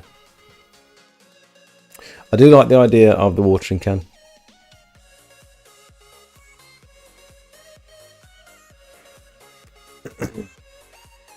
Best and cheapest power pole to start roof cleaning. Those two things don't go together. Best and cheapest when it comes to roof cleaning equipment. Avoid the cheapest roof cleaning equipment because it's not going to serve you well. Save up for the best thing you can possibly buy. Positive Steve strikes again. Hey Connor, welcome mate. Read the terms of your insurance when you consider using an X-Jet. No worries using the watering can or a bucket and brush. Using a backpack is better, shout, even with the lance that comes with it. Yeah, I like the idea of a watering can. And it's just as effective really as any other method. The only thing I'd say with a watering can, I feel like you'd lose quite a lot of the liquid down into the joints of whatever you're pouring it on, unless you've got lots of surfactant mixed in there with a watering can. But I don't know because I can't remember last time I tried it. I remember I tried with a watering can once, but the nozzle wasn't very good, so it didn't like stream out. It wasn't like a shower. It was more of like a stream, so it didn't work well for me. Window cleaning warehouse do a chemical kit for their backpack. Do they? Nice. Love the Viking on the van. Keep the Viking, love it, stands out for sure. Window cleaning warehouse backpack is rubbish. I had one and it broke every few weeks. Oh dear. Buy a Concept 2 rower if you're going to get one. Don't buy cheap muck. Concept 2 rower. Air rowing machine.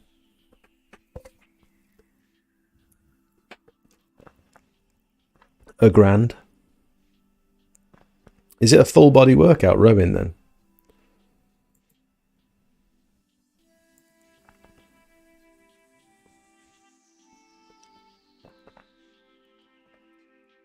Steve, you don't know Jake, do you?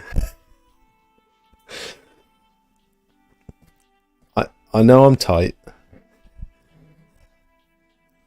His pockets start at his socks. I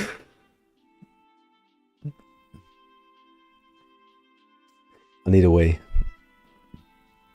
X-Jet is good for a huge area, but on a small patio it seems risky. Yeah, you're right. Especially when it comes to like getting it near grass and stuff. You do need a decent funnel, admittedly. Some aren't great. Broom's in the photos section. I think I've got it. Guys, I'm going to have to go for a wee-wee. I'm sorry. Someone quote this for me. Ow. We will do this quote when I come back. That's the first thing I'm going to do.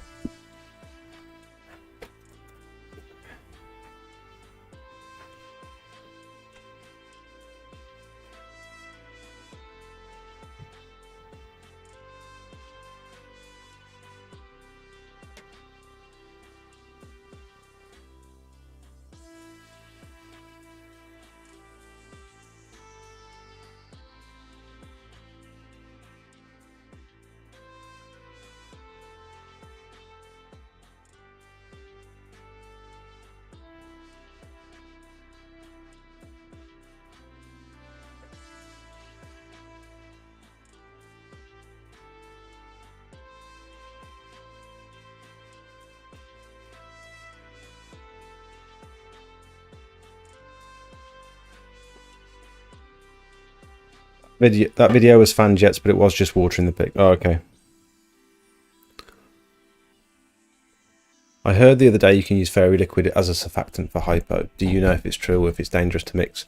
It's dangerous to mix. If you don't know what is in the washing up liquid, you don't know if it's bleach safe, and you could be creating some sort of gas. What do they call it? Mustard gas or something. Oh, that picture was photoshopped, was it? Lots of people do use washing up liquid as a surfactant, but I'm not going to do it. 160 meters squared. Is it going to be as simple as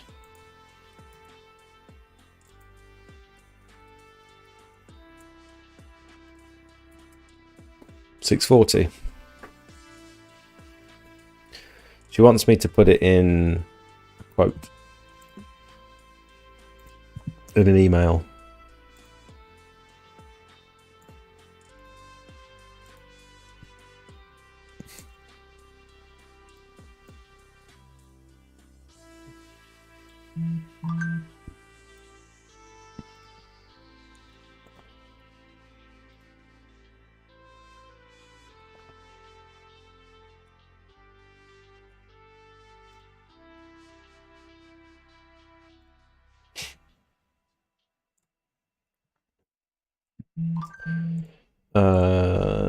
Block.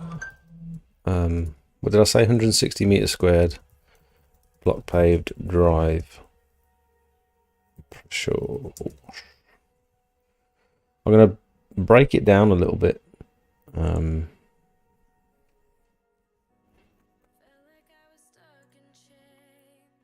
Let's do 3.5, 560 to pressure wash.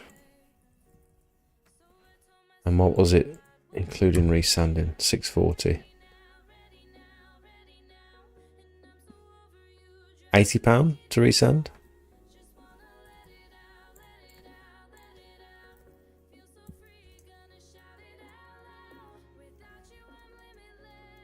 Is that right? 640, yeah. Then I've got my payment details, payment terms, phone number, and email address. So I don't normally do this. This is only generally for... Oh, it's a quote.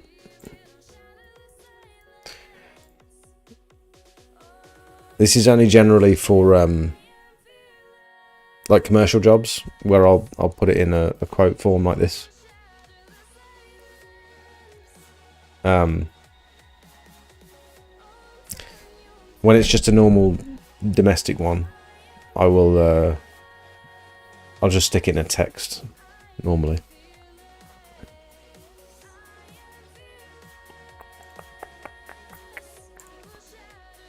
Get that sent over at some point. So that was just as a reminder. That was this one. Quite a big block paved drive. The only potentially slight annoying bit in this one is going to be this slate. With the amount of muck that comes out from between the joints, all this slate is going to get covered in muck. I have warned her of that, and she said it needs topping up anyway, so it doesn't matter. There's a drain down by the garage door here, so draining shouldn't be an issue. On to the next one. Right, skylight.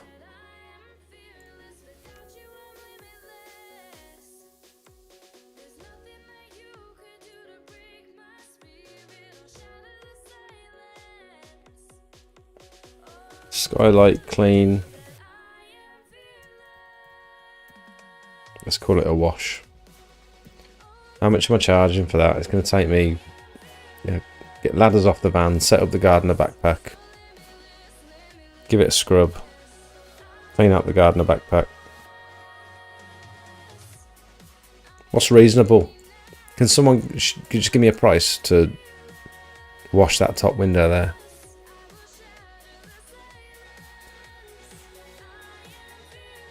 15, 20 quid? Is that reasonable? Scrape the slate back first. That's a good idea. Scrape the slate back, clear up, rinse, done. What about using a foam cannon like the Karcher style with a longer tube into a large hypo container, as long as the ratios are good? What about using a foam cannon with a longer tube? I think there's Are you saying like a snow foam bottle with the bottle unscrewed and that hose going down into like a hypo container? Does anyone know of any reason why that wouldn't work? because that's a similar thing to the X-Jet, isn't it? It's a Venturi effect, where the pressure going through the lance is sort of drawing chemical as it passes over it.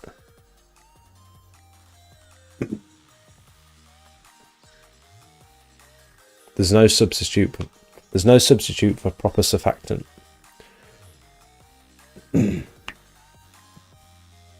Might buy 10 watering cans and do a comparison video. That's a good idea. Still be 150 quid better off.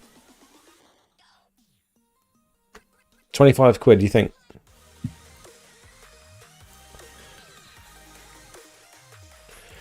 Okay. Gutters front and back. I normally charge £40 a side for the gutters. These are a bit annoying in terms of it's not just one straight row going across the front, and it does have them across the side, and it has them above whatever this area is over here. And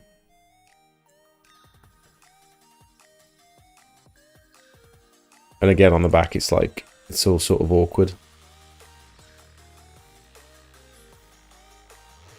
I think I'm going to be at about £100 for the gutters to vacuum them out. £40 a side plus the technical bits, an extra 20 quid. I think that's reasonable. I'm going to put specifically gutter vacuum so they know sort of what the process is.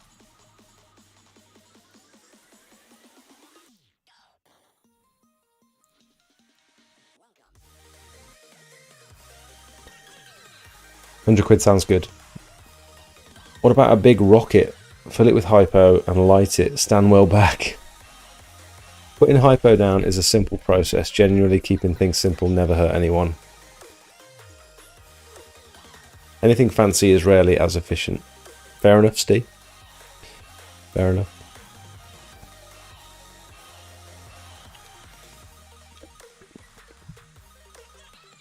I always feel like you're telling me off. I've tried, you'll be glad to know, I've tried the surface cleaner on 2 block paving jobs with varying success, but it's been generally quite positive.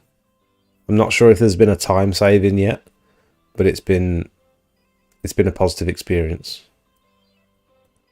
With 2 of us, one of us using the surface cleaner and then one of us going over it with the turbo, and then the other one cleaning up the muck. It's quite good. In a one-man crew, I'm not sure, but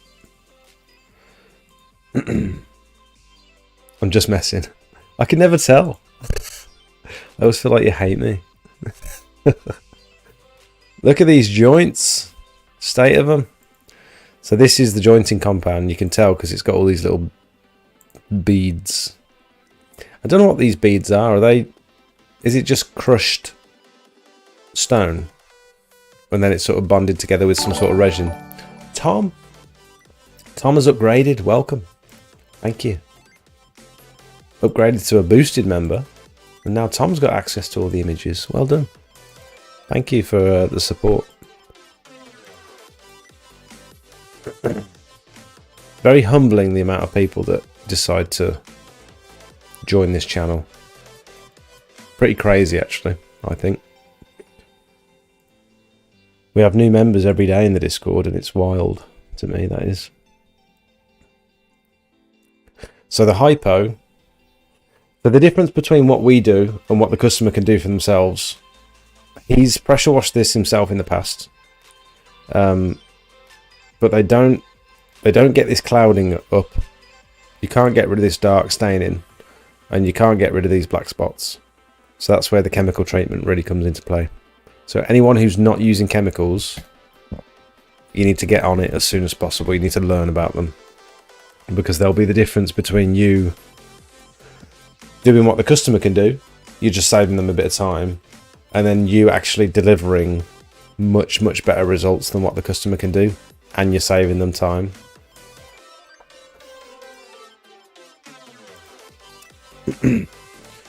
It's a very good channel, so it's money well spent, genuinely helpful. Thank you, mate. Thank you so much. The surface cleaner on blocks, and in fact most surfaces I reckon saves a lot of time, saves a lot of clear up time. I get your point as well about using the surface cleaner on block paving.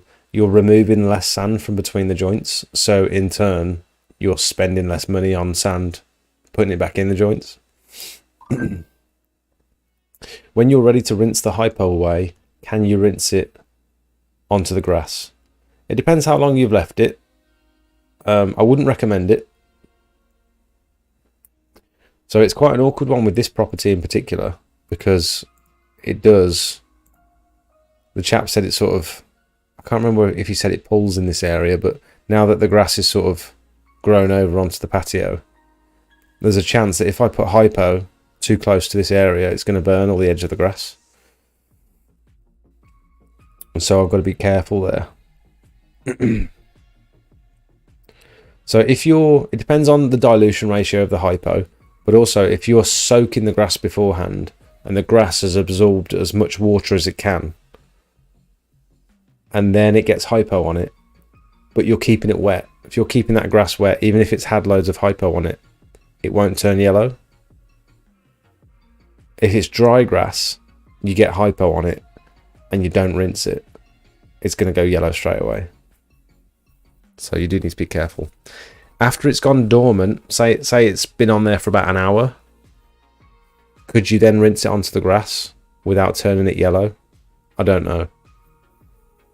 It depends how strong it is, because once it's in water and once it's gone down on the surface and it's activated, it's got about an hour of efficacy.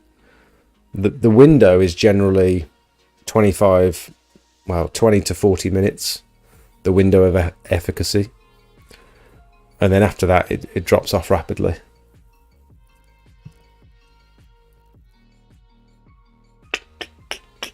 A fiver to watch people take the mick out of you. Each other, good info, amazing before and after photos, good people, a bunch of dots that just need to be connected. Well done. What do you mean? A fiver to watch people take the mick out of you. Each other, good info, amazing before and afters. A bunch of dots that just needed to be connected. I see. I thought you were saying there's still a bunch of dots that need to be connected. No worries, mate. I'm very glad that people are finding the Discord beneficial. Dilution is the solution. As long as you saturate well before applying the hypo and rinse really well afterwards, you'll be fine. There you go. You heard it here from Oliver Radcliffe. And it's the same with like wood and stuff.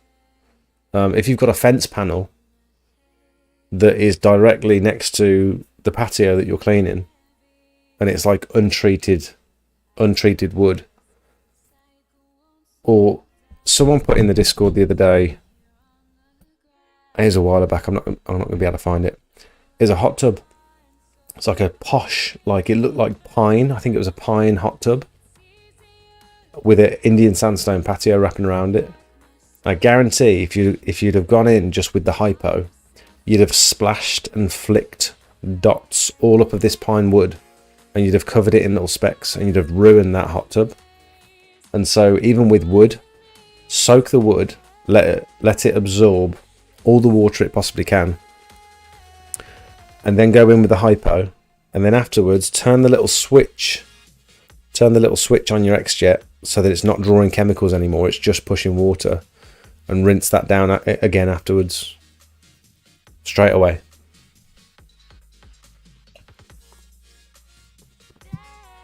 Same with like grey or brown PVC panels. There's a chance you can, or like zinc paneling, zinc and aluminium paneling or cladding or whatever. Just wet it all down, apply the hypo, and then wet it down again.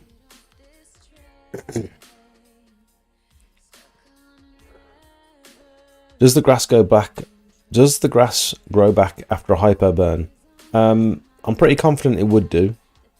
I don't think it kills it necessarily unless you're really going crazy with it. It just discolours it really badly, and the customer's going to think you've killed it. The Discord as a standard member, I see what you mean. you soak the area well, you shouldn't really get a burn. How many worms and snails do you kill using hypo? A lot. Yeah.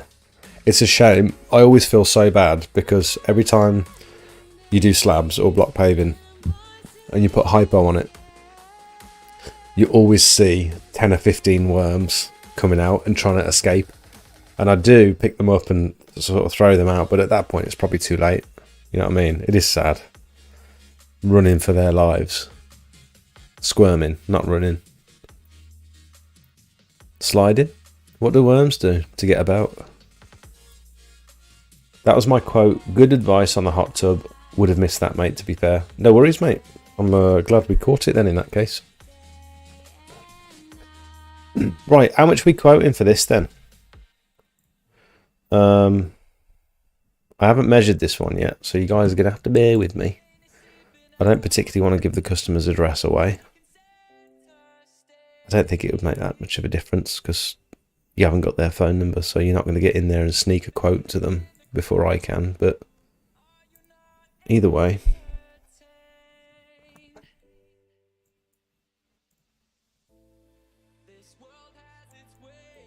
This is going to be quite difficult to measure because the picture is rubbish. This is where my computer lights on fire. So just looking at the photo for reference, the front bit comes from the corner of here all the way to the drive. And it's about 2 slabs wide. So these slabs are about 60 mil wide, I think. So we'll go 1.2 meters. So it doesn't matter if we're terribly accurate here.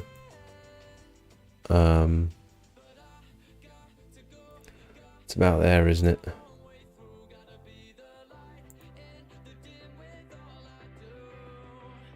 .2, is that fair? That doesn't seem very wide at all, actually. And then we're going to go to the end of the house.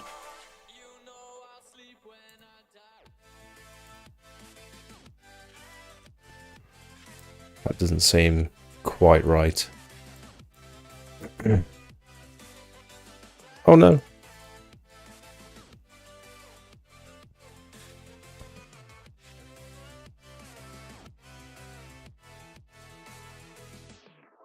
I suppose there's the bit underneath the porch as well, isn't there? Let's expand. It's hard when you've got such a terrible image to work with.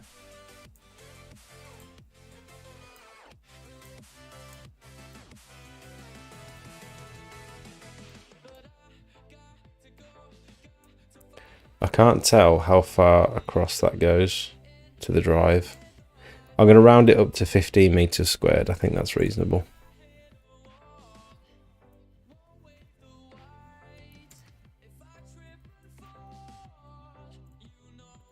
Okay, new measurement.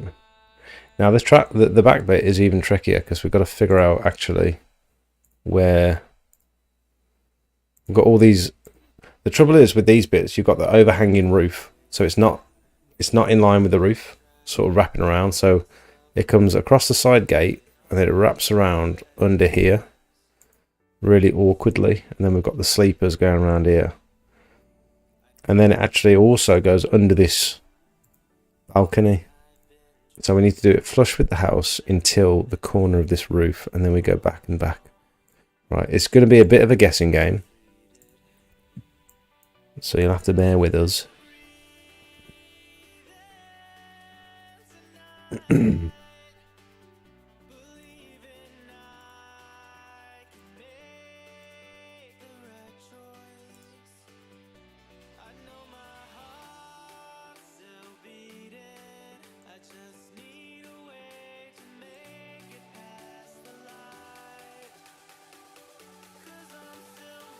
No, I don't want that one. And then it also goes down the side of the house. If you notice the image is slightly offset, it's not from like a totally bird's eye view. So you've got to sort of cut into the building a little bit as well, which is annoying.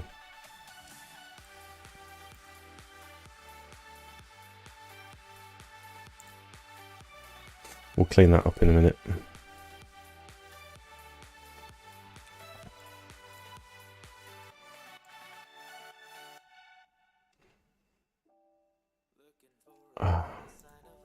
Can I click off this?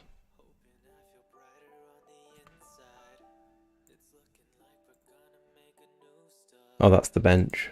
Okay.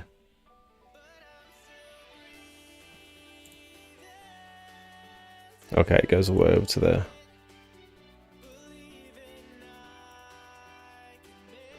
This is not accurate, but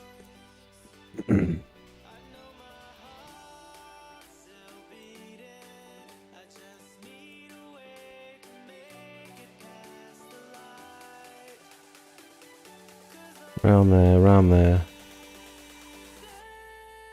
And then we're going to go there, there. We're going to bring this across so that we can line that up with the corner.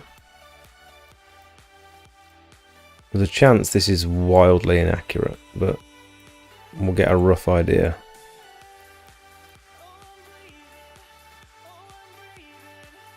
I feel like I want that further over. What does this side look like?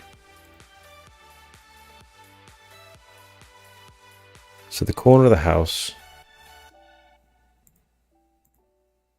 similar thing with those, and then it goes in line with the corner.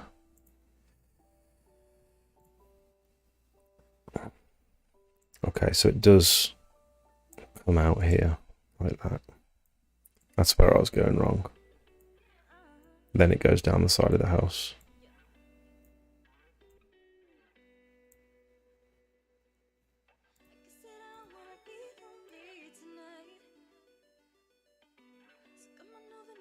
Ah, that's what I'm missing. There's a bit. There's a bit here.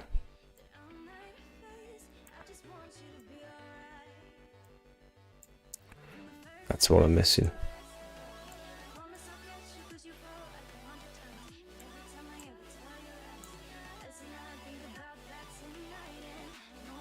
Around there.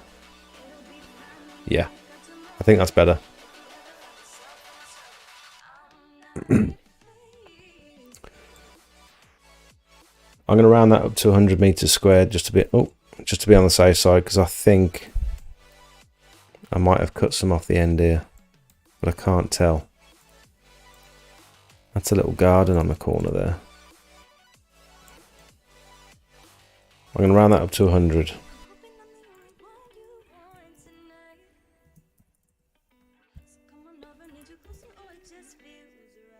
So generally, I'd quote the job well and do the skylight as a smelty freebie.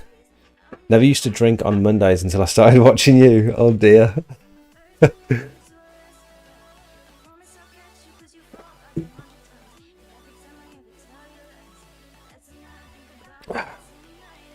So let's just go 115 meters squared, Indian sandstone. We're going to do a price to wash. And chemically treat.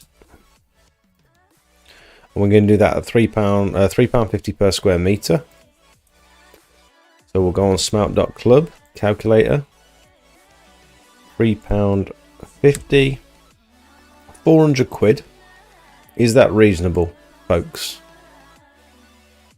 I don't like the word folks. I don't know why I said that. Sorry.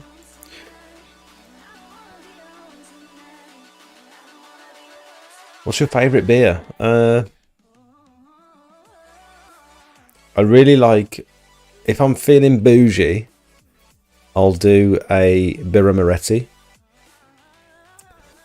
Most of the time I'm drinking Bud Light. If I'm in the middle, it'll be a Lost IPA, a Lost Lager from Brewdog. One of these.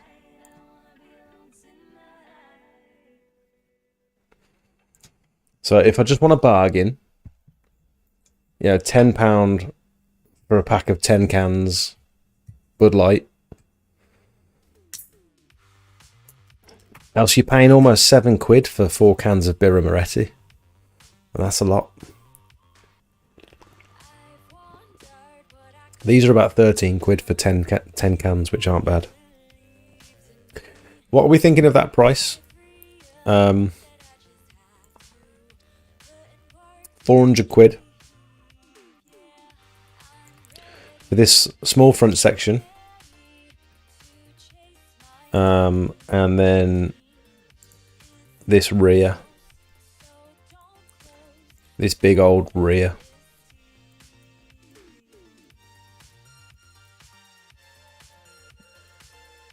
£400 to wash and chemically treat, and that's £3.50 per square metre. And then, for argument's sake, if we were going to quote to Repoint, the joints are average most of the way around. I'd probably be at around £10 per square metre to Repoint.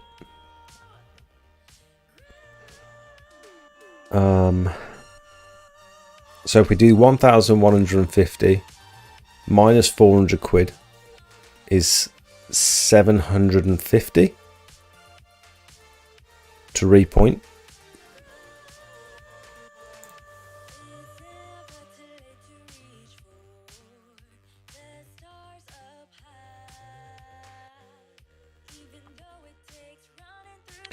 I'm going to put on here 150 meters squared, grind and repoint with premium jointing compound. I'm going to put premium brush in jointing compound so they know exactly what they're getting. What did I say? 750. How does that sound? It's a lot of work to grind and repoint this. It's a big area. It's a stocky area, that is. I've just done this one, which was 95 square meters, I think it was, and I think I charged around about £900. This was part of it.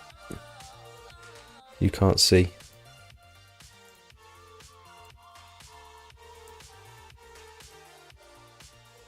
Believe it or not, this is after cleaning.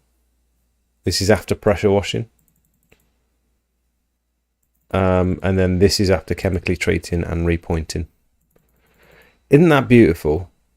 It looks so much better, doesn't it? I'm really pleased with that. And then this is the full area. There's me on a motorbike. Look. This is the rest of the job. It sort of wraps around the whole property. About 90, I think it was 95 square meters.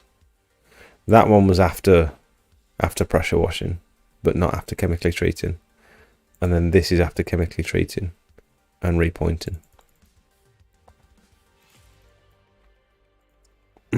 Chemicals make a huge difference. If you're not offering them, you're missing a trick. This one was a lot of work. Hell of a lot of work.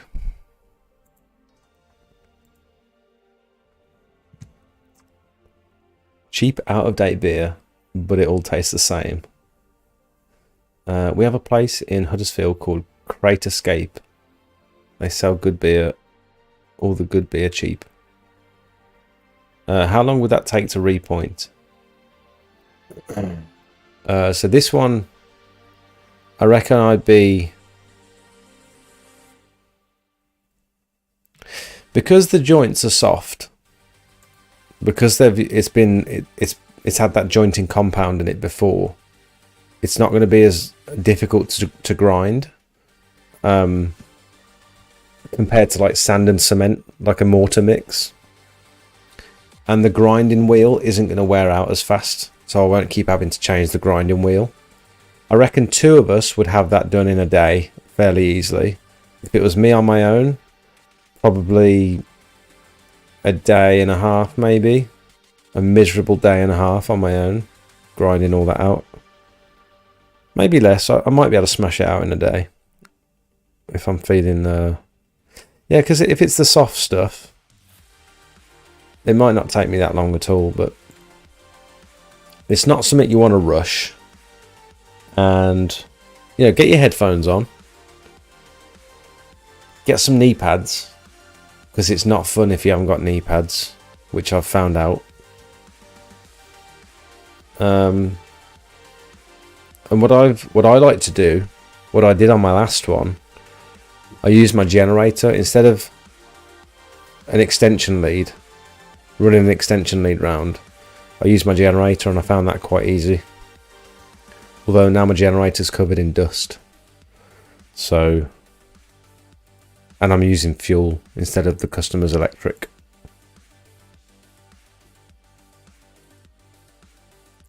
I might also need to consider all these bits and bobs. Do you think they can move that? Because there is quite a few pots. Pots are annoying. If you can get the customer to move the pots for you and the furniture, ask them to do it. So I could specify in this quote, please ensure the cleaning area is free of pots and furniture on arrival. And you could also say, I'd be happy to move the pots and furniture for you, but I'd charge 15-20 quid depending on how many there are. Do we think this is a reasonable price? Because this, the repointing, is an optional extra.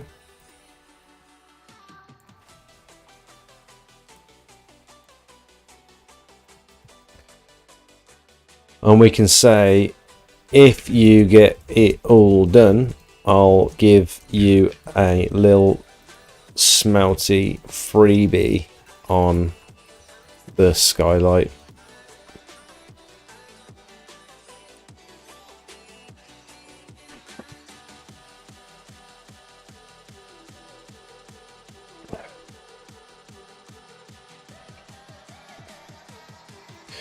Because this takes into account, this 750 quid is a day and a half of me grinding out the joints, and then the cost of the materials, which are 45 quid a tub plus delivery, and then probably half a day. It takes longer than you expect to brush in all the stuff between the joints and then tamper it down. Is that what it's called? Tamper? Tamper. I guess you can tamper. Compact it down, yeah. Joint. Can I call it a joint? Tamper? No. No, you wouldn't. What would you call a joint? Compressor.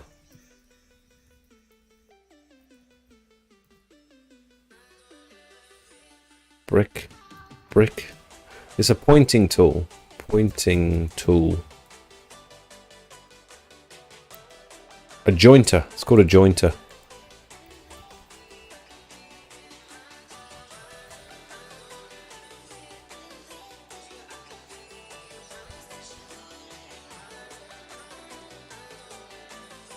Yeah, anyway, this kind of thing. And that takes longer than you think to go around and brush everything in neatly, joint it down, compress it down, and then brush all the excess away as well. Takes a long time. So that's easily another half a day to a day maybe of doing that. This area, gotta go on Facebook again. As a reference to how long it takes.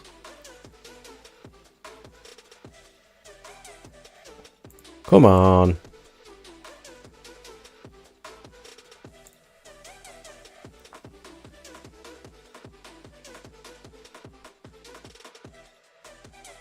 This area here took about 2.5 hours, maybe 3 hours to brush in all the jointing compound, compact it down, and then brush off the excess. 2.5, maybe 3 hours. And I used this nasty stuff. Easy joint. It was crap. The bags weren't vacuum sealed.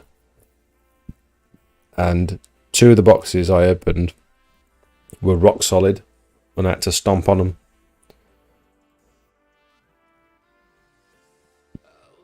Never buying that stuff again. And someone said that they used to work in a place that sold that stuff. And like 1 out of every 5 boxes were returned. Look at this. Oh, this laptop's so slow at the moment. No. Don't play music on YouTube. I know better than that.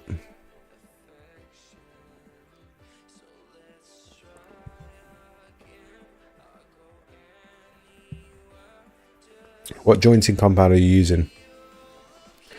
I'm gonna get the Pure Seal stuff. It's not Pure Seal. It's Joint It, but Pure Seal sell it. The other thing you can do with this to get an idea of how much you're going to use. So Joint It Simple. On their website, you can also do a product calculator. So if you're so inclined, you can measure the joints and the slabs and the area. So say for example we're working with 115 meters squared. The width of the slabs is about 60 mil. What is Indian sandstone slab? Oh, 900 by 600.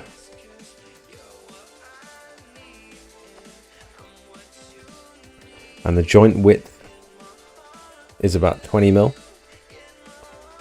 Maybe 25 mil. 20 mil. And the depth, it needs to be at least 25 mil for this stuff. The joint should be at least 25 mil deep and 3 mil wide. Okay, that's fine. So let's just say 25 mil deep. Calculate. We're going to need 12 buckets. So if you consider it 45 quid a tub, 540 quid in materials alone. So when you look at it like that, my quote isn't that drastic. I should potentially be quoting a lot more, but I don't think I'll use 12 buckets. On the 95 meters squared area, I actually used 5 buckets. So this is literally 50% out. Let's adjust this and see if I can get it the same. Say 15 mil wide. Say a centimeter wide. 5 buckets. Okay, there you go. But I mean that's not accurate because they were way bigger than a centimeter wide, and they were way deeper than 2.5 mil, 25 mil. So I don't know. That's 1 inch. 25 mil wide seems too wide. Does it? I'm going to pull up Facebook again because I want to show you the joints that I were doing. They were big boy joints. Big joints. Biggest joints you ever did see. I mean, these ones were hefty joints. If you look at the size of them, there was nothing in the bottom of them. And they were really wide. I'd say that's at least 1 inch on those. And I used 5 tubs on that area. 5 tubs on that area I used. But they were really, really wide, really deep. And then this one here.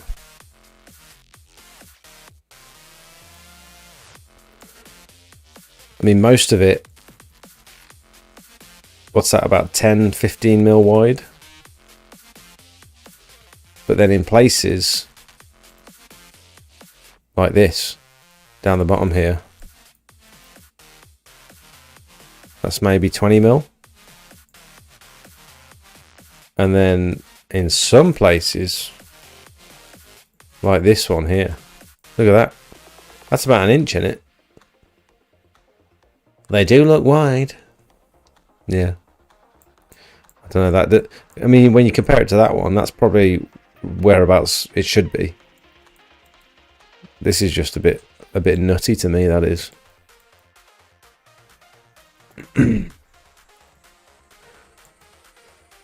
So yeah, that's useful. I think I'm about right with this. Has anyone got any opinions on this? On this quote? What's the total? 25, 100, 400, 750.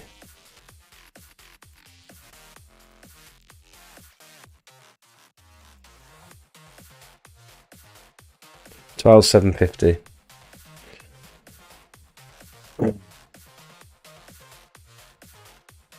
Wait. 12.75. If you get it all done, I'll give you a smelty freebie on the skylight. If you get it all done at the same time specifically, because you might want to get it all done across 6 to 12 months, but if you get it all done at the same time, we'll give you a little cheeky.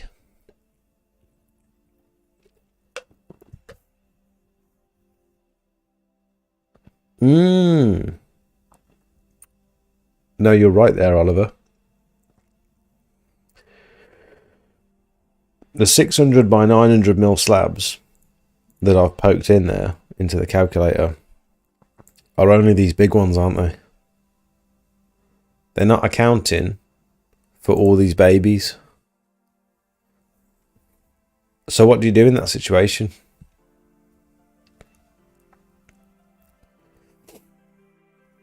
Most of the cost is the materials. It is really 12 tubs of jointing compound.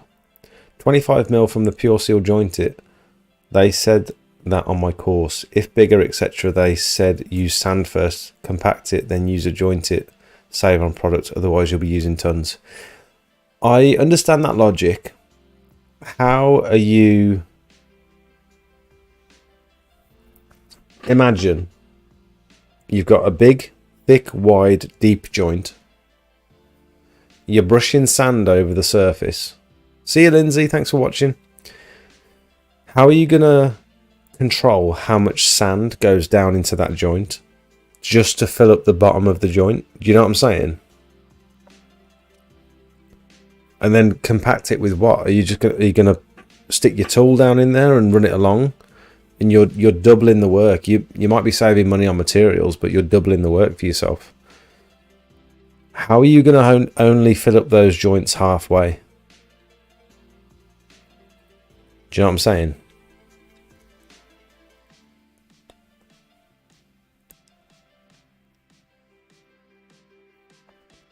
I don't think it's going to be 12 tubs.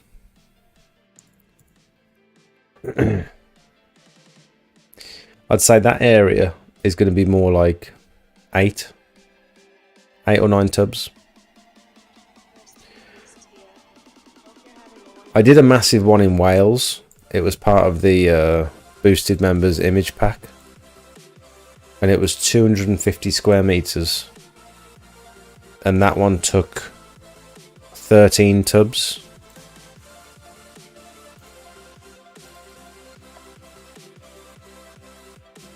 This one here. This is one of the images you can use if you decide to become a boosted member.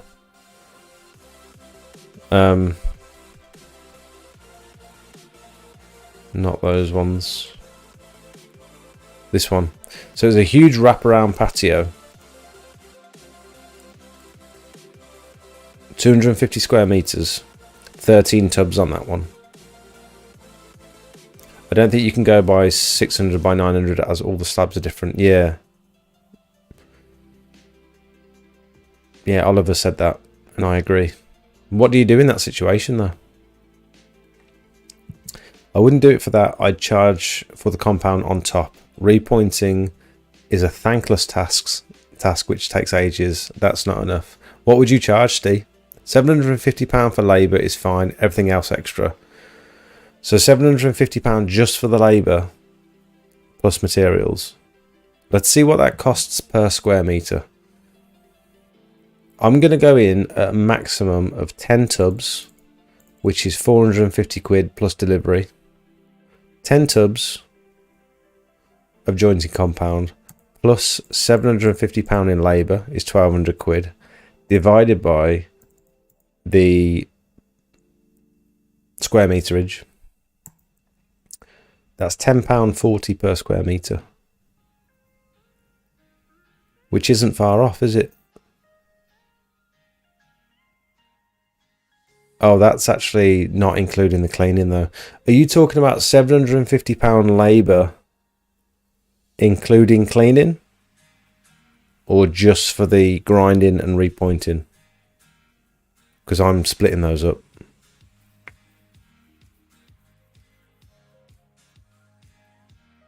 So if we round it up to £10.50 per square metre by your logic, we've got a price of 1200 quid. Would you be happy with that, including cleaning? Shag. What do you do to help with poor water pressure? I was told in the group last night using a normal hose was a better option, opposed to using 3/4 inch hose. Even with the Nito fittings, it was woeful. There's nothing you can do with poor water pressure other than see if they've got a second tap where you can tee off a second tap, but then you need a second hose and a second fill nozzle. Or you can knock on a neighbour's door, slip them a fiver, tell them it's going to cost them 90p an hour if you're running your machine on full whack, and say, I'm going to be here for a couple of hours. Can I give you a fiver? Can I use your water if it's got better water pressure? Most neighbours won't have a problem.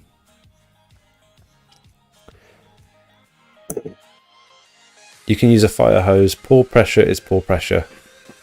Heck, the tap fitting inside. Heck, any valves... Oh, check. You mean check. Check any valves are fully open. Just have to work with it sometimes. You can't make more pressure. Exactly.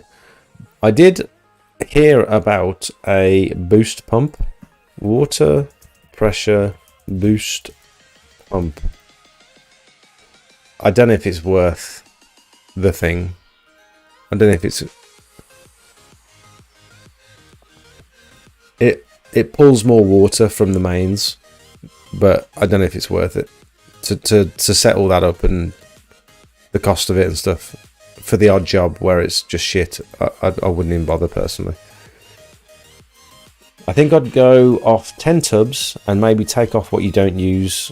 I think there's a lot more work involved here than just a straight like grind and fill. What more is involved than grinding and filling? Cleaning, well, grinding, cleaning, filling, compacting. What more is involved in your opinion? And also, these are going to be fairly easy joints to grind, as I said before, because of this soft ass jointing compound that's in there. It's barely held together. There are also, I always tell the customer a caveat as well. When you can see the joints are knackered, I'll always say, by the way, if any of your slabs are loose when you walk on them, this jointing compound is not designed to hold the slabs in place. Purely there for decoration. It offers no structural integrity. So if I brush in the jointing compound and compact it, it looks beautiful on the day, and then it dries, and then you walk on a loose slab, it will just instantly crack. That's my understanding. It does set very hard though, so In some places it might offer some support, but not as much as like a sand and cement mix would. I think that's cheap, do you? A lot of little fiddly small grinding cuts with more likelihood to nick the slabs, etc. will take more time. Yeah, so compared to that one I did the other day, the smaller slabs are going to require more motion with the grinder. I'm generally quite good at getting up to the edge without... I've seen some repointing jobs where there's loads of little cut marks. So say you're grinding along... I don't know if you can see my mouse here. Say you're grinding along this line here. Because the grinding disc is spherical, there's a radius on it. And so you want to get as close to this slab as you can without touching it. And I've seen some pictures of some repointing jobs that people have done, and they don't care. They just go straight into this slab as far as you like, and you end up with a whole patio peppered with little cut marks in the side of slabs. Don't do that. If you need to, get in there with a chisel. If you need to tidy up any bits, hammer and a chisel. If I was to get a builder in and ask them to use sand and cement per square metre, they are charging £45 per square metre using that method. Really?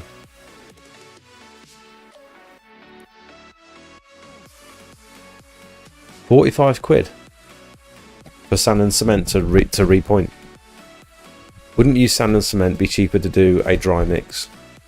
Well, there's also that flow point stuff, but I'm scared of it because it dries so fast. And I don't know if it's suitable for like textured.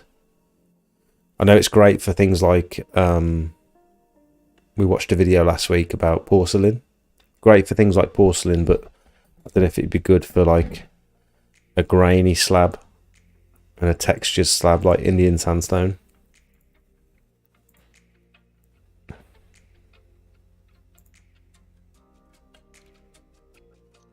They use it on cobbles as well, don't they?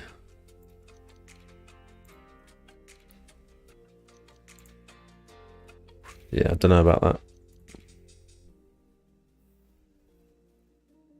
You can buy it for £34 a tub. Pure seal is expensive for that stuff. Where are you finding it for £45 a tub?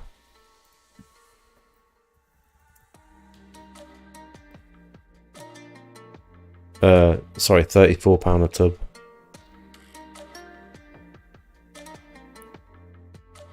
It's like 43, 46 here. 39 from AWS there.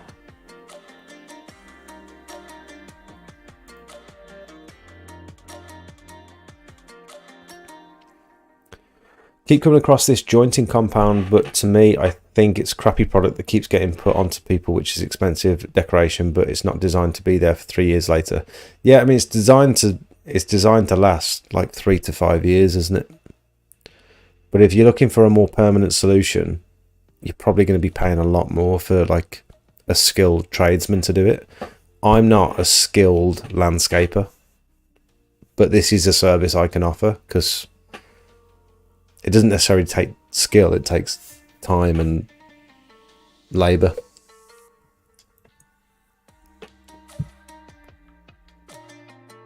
I don't know, maybe I'm underselling myself there, maybe it does take skill.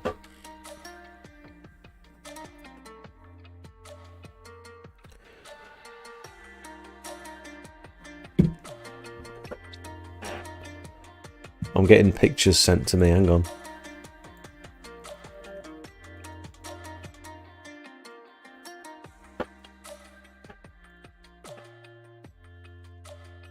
I need another wee.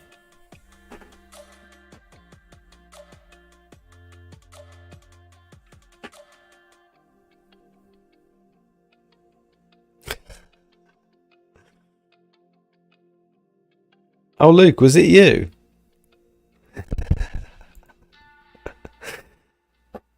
This was the picture. Oh, can't I make it bigger? That's what she said. Look at this. Was it a Photoshop or not? It doesn't... Oh, it is a Photoshop. Yeah, I can see it now. That's pretty funny, isn't it?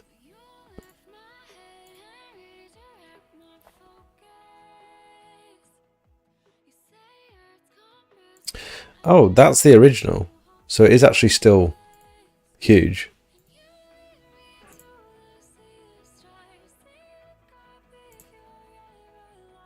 That could be very useful, actually, couldn't it? Could do with one of them for gutter clearing.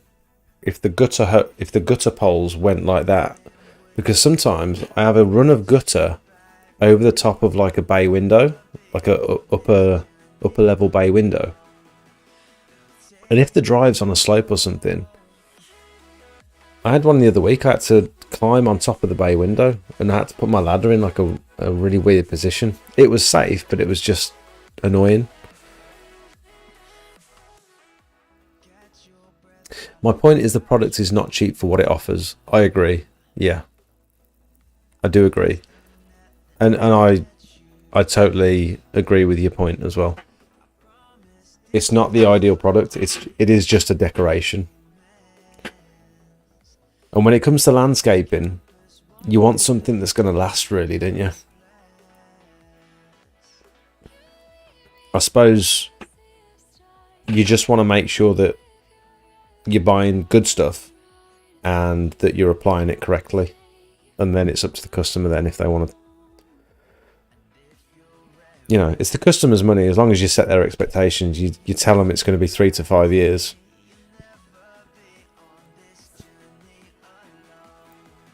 The landscaper that did my garden laid the flow point, and then it got too cold soon after applying it. They came back, ground it out, relayed it, and it's been perfect for the last 3 years. The landscaper that did my garden laid the flow point, and it got too cold soon after applying it. So did it like set? What do you mean it got too cold? So it didn't set. Any residue that was left afterwards on the sandstone came off nicely with a pressure washer without harming the joints. This was weeks after it was laid. Oh. So I guess if it's like a thin layer on the top of the slabs, you can just pressure wash it off.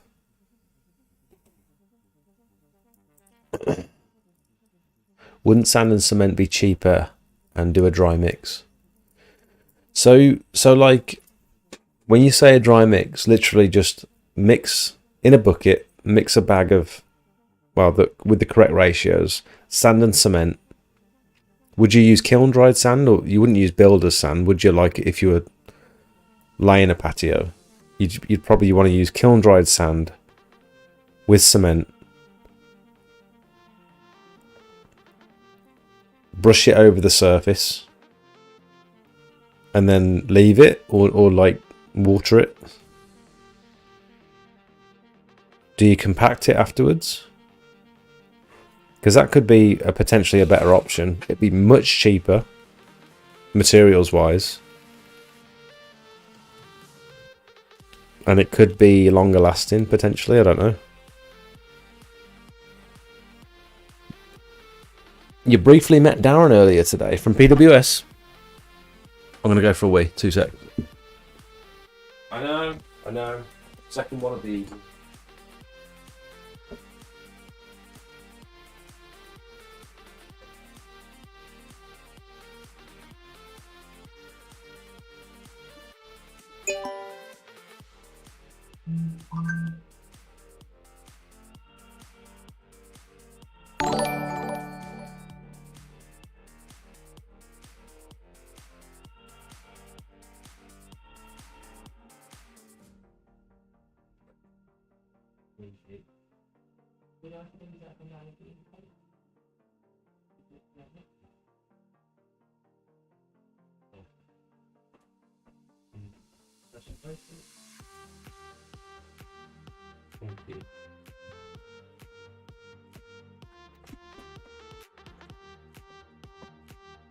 I've got a Malibu and Coke on the way. Who's requested the image packs? Ryan. That was Ryan from earlier, wasn't it? I need to double check. Who's counting toilet breaks tonight?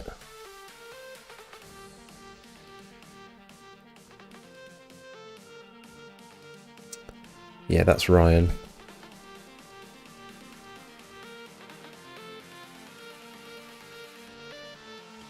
Share.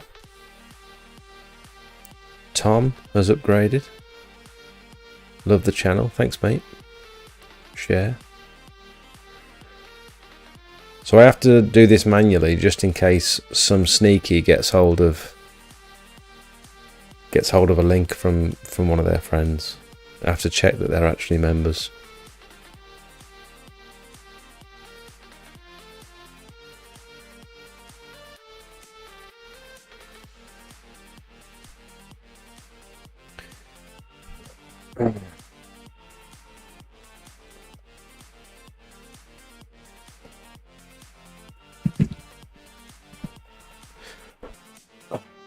So, what do we think of this price then? 1,200 quid. What did I have it at? 750 plus 400. 1,150. Not far off then. Steve, did you say that was including... Oh, just for repointing, not for washing either. Massive job, the repointing. It's like roof cleaning. It has to pay a lot more than you can earn per day pressure washing. So what's your price, Steve? Just for reference, 150 meters of Indian sandstone, 10 tubs roughly, let's say. What are you saying for this big old bird?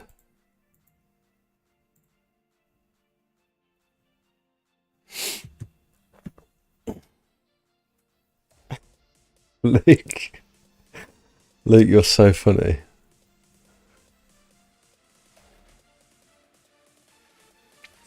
The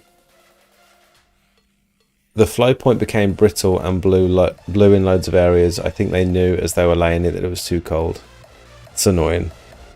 It was good of them to come back and grind it and redo it rather than just carrying on and just saying sorry, that's how it is. I use a grout bag for wet cement pointing or semi-dry mix depending on what I feel like. A grout bag? What's a grout bag? Is that like a pre-mixed? Is that like a pre-mixed ultra flexible grout?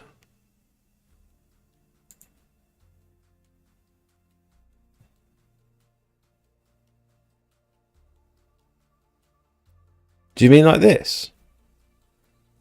Do you mean actually like a piping bag?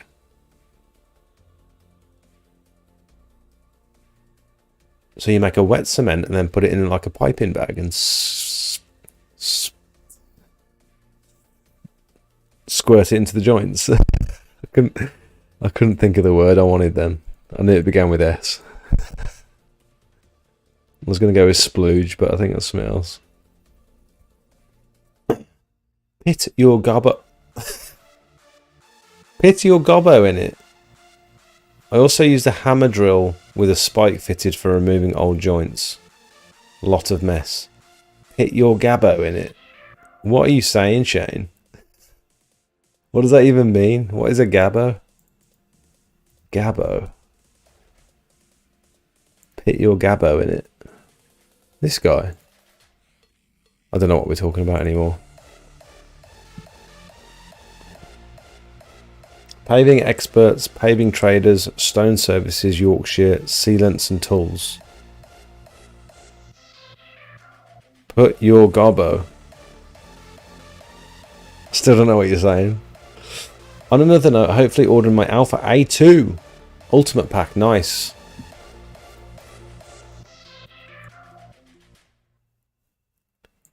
Oh, that's not what I wanted.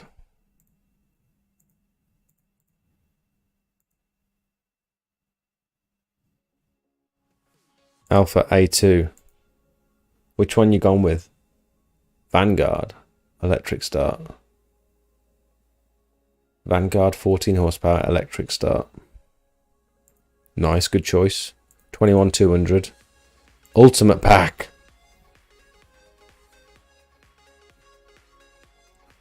That's a great price for all that. That is such a good price. For an electric start machine, turbo lance, washdown lance, and you get a surface cleaner and 30 meters of hose. That is a really good price, isn't it? And it's from one of the best in the business.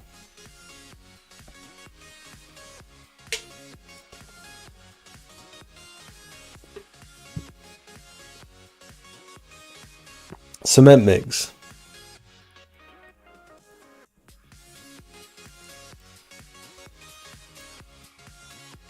Cement mix is called Gobbo.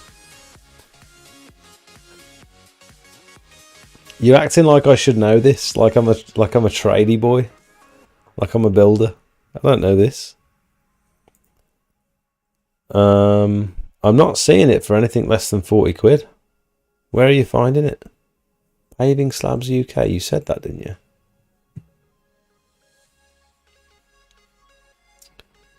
Where's your message gone? Paving experts, paving traders, paving experts. Oh, you're right. It's less than 40 quid here. I just had to scroll down a bit, didn't I? Oh, it's still 43 quid including VAT.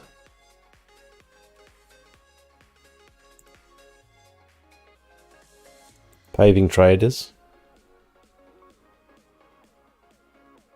Who's the man? Mark, who are you calling the man?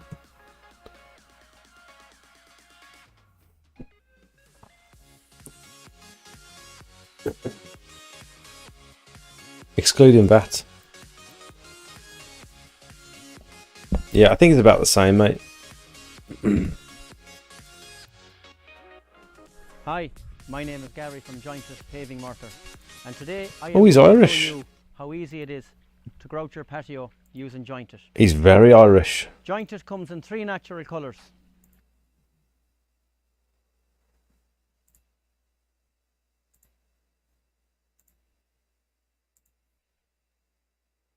Here we go. I'm going to get my...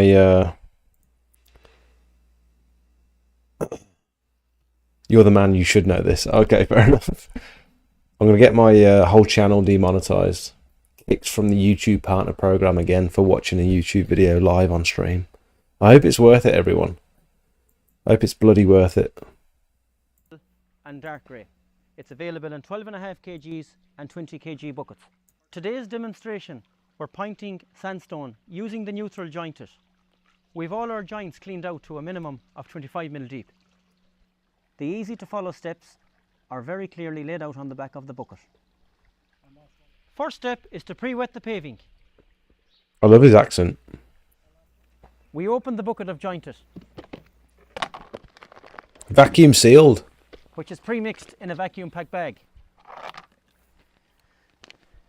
You open the bag. I want to know if I'm doing anything wrong because I haven't watched this video before. I've just read the instructions on the back very quickly. So this could potentially be a bit of a journey for me. And apply it to your paving. It's so easy. I wonder if he tells us how long it's going to last. I think it's 3 to 5 years.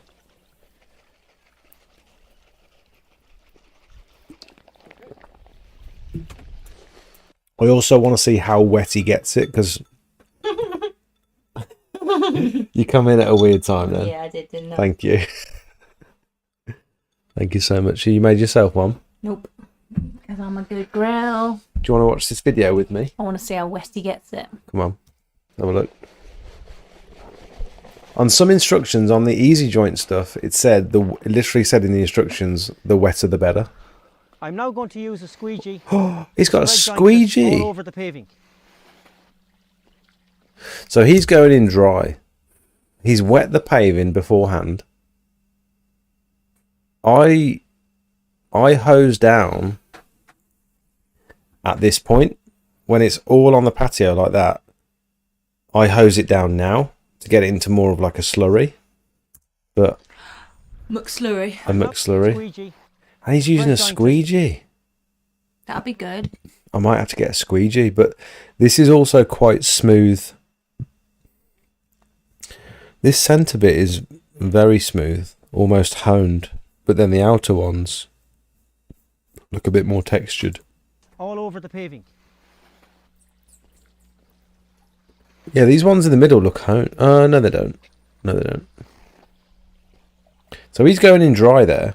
That is a dry jointing compound. Well, it looks weird though. It looks wet.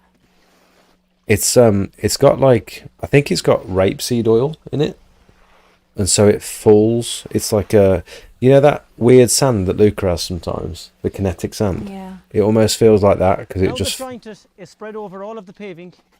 Do you want to listen? No.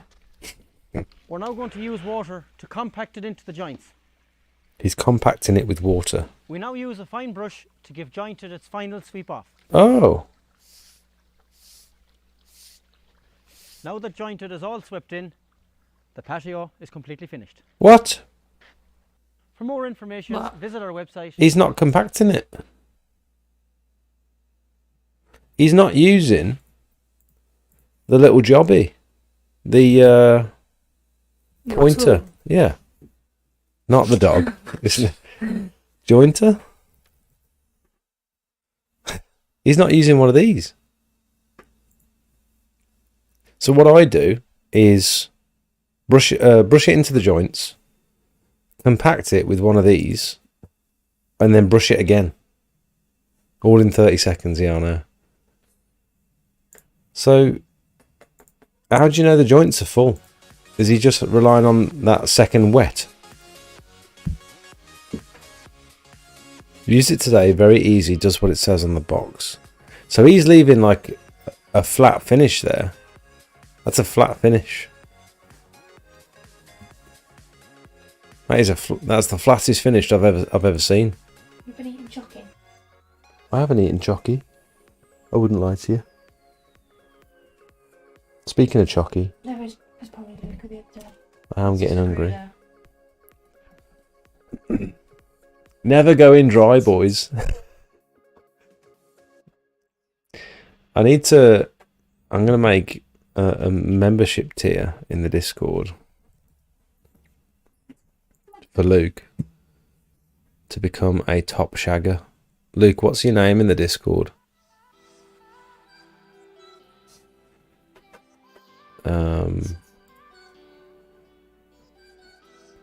Server settings.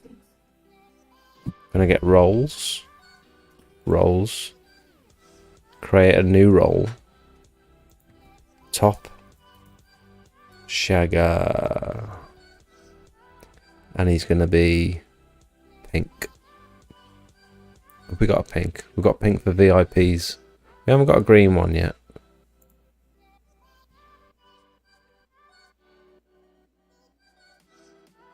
Save. Where's Luke?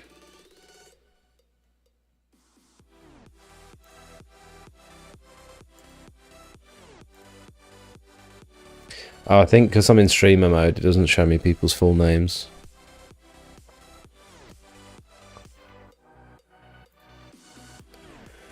I did this once. Another thing that might help you is a yard brush that passes water through it. A yard brush that passes water through it. Joint, it's an Irish brand, is it? Yard brush. Brish, a yard brish. I've got a dozer. I've got the B&Q dozer.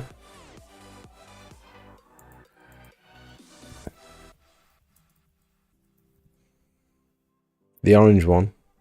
Bentley bulldozer. The classic Bentley bulldozer. Oh no, I've got an orange one. Why can't I type? Broom?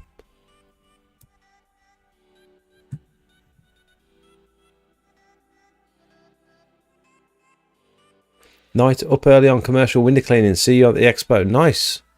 Make sure you say hello. cracking. Good job on landing the commercial work. Have a good night, mate.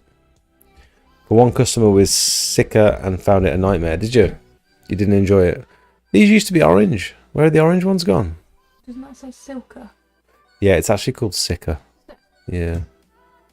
I believe. Sicker jointing compound.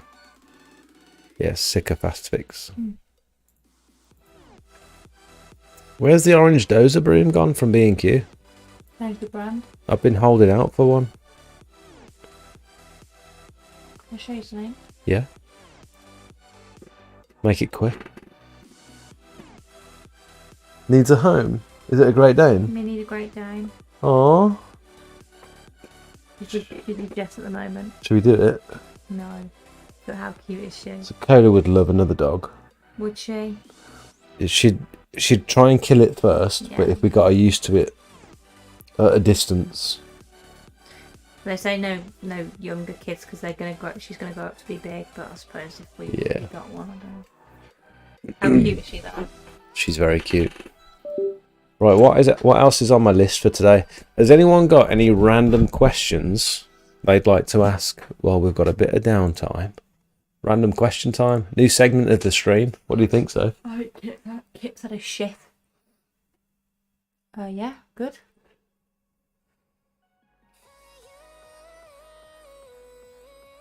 Seen the Yanks use them when they do the sweeping. The water compresses it.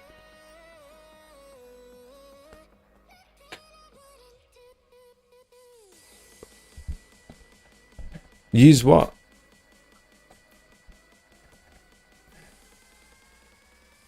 Another thing that might help you, a yard brush that passes water through it, and that helps compress the joints, does it? I'm not sure I'm fully understanding what you're putting down there, mate. Don't know what you mean. How's roof cleaning going? I haven't really been... I don't advertise for it, because it's still just me on my own. It's not something I'm really pushing. I haven't really done any quotes for it. The last one we did was with my friend Rich, and it went really well. It went as well as can be expected. It was at this property here. It was a big roof. It was two neighbours stuck together, plus like a garage extension. This one here. I was using my GVS 35. I hired a tower from my local hire place. A-up Shagbag, welcome Batman. Let me check the Discord today. Value for money, the brushes I got today from Costco Elite Level. Luke, tell me what your name is on the Discord so I can add you as a top jagger. Look at that though. So, did you ever see these? Yeah. Isn't that beautiful? Mm-hmm. Look at that result. Crazy, isn't it? She's a beauty. Thank you. I actually quite enjoyed this one. Good access. Nice, easy tiles to clean with the turbo nozzle. I wouldn't even say it took longer than expected. It took exactly long as I... What? I remember just before the job, Soph told me, like, just don't cut yourself short on the time. Don't rush it. Just put in plenty of time to do it, and then you won't be panicking. And she was totally right, and I did. And I just chilled, stuck my headphones on, got in the zone, got in the mindset. So I did the back of it with Rich, and then I came back on the next day and did the whole front. So I did all this at the front, so bottom, top, and then this sort of extension roof, which was a different tile, and vacuumed out the gutters and cleaned the conservatory roof at the back in a day, which I think is pretty good going, considering how much muck there was. If you look at all this on the driveway, I had to clean up afterwards, and all over the tops of the bins and whatever, all in the plant pots and stuff. I think that's quite good going for a day. This tower was decent. A lot more pieces and parts than I expected. A lot heavier than the My tower. I don't think this was like aluminium. I think this was just a cheap, heavy, awkward tower to use. But like it went up. I managed to do it all on my own.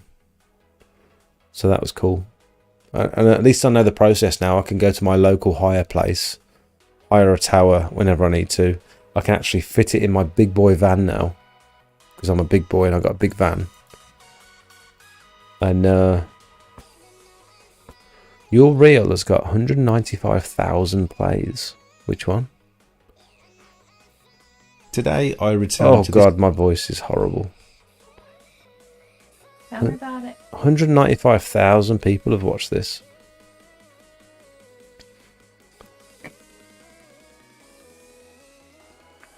Slipped in your DMs in the Discord. Kiam.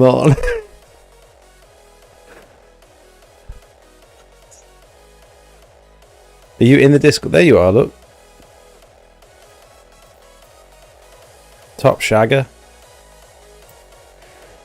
And now what that means is, by the way, Luke. No, it doesn't matter.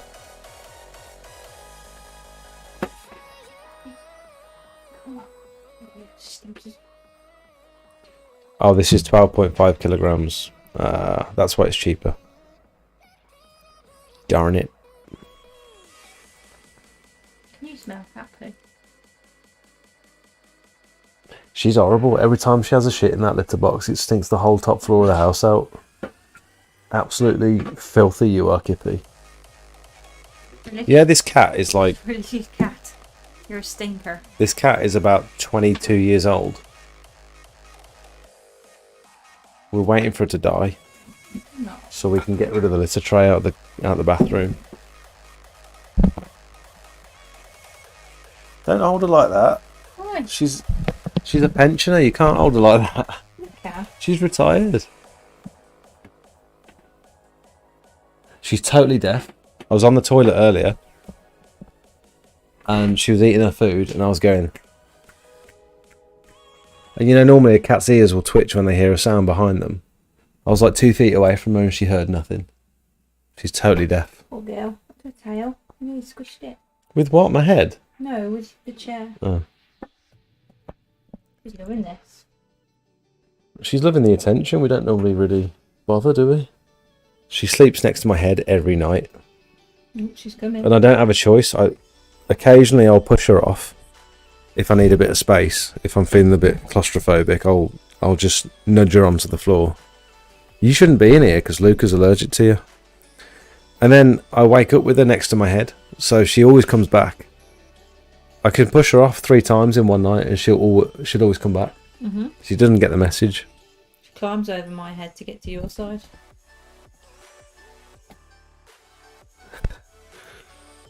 What's going on in the general chat? I must have gone up so far. Oh, that one, okay. The microphone you put in my mouth. I can hear a purr. Got this wall to do. Anyone recommend a good chemical for it? Not sure if it's efflorescence coming through the top of the lower half of the wall or just muck. Let's have a look, shall we?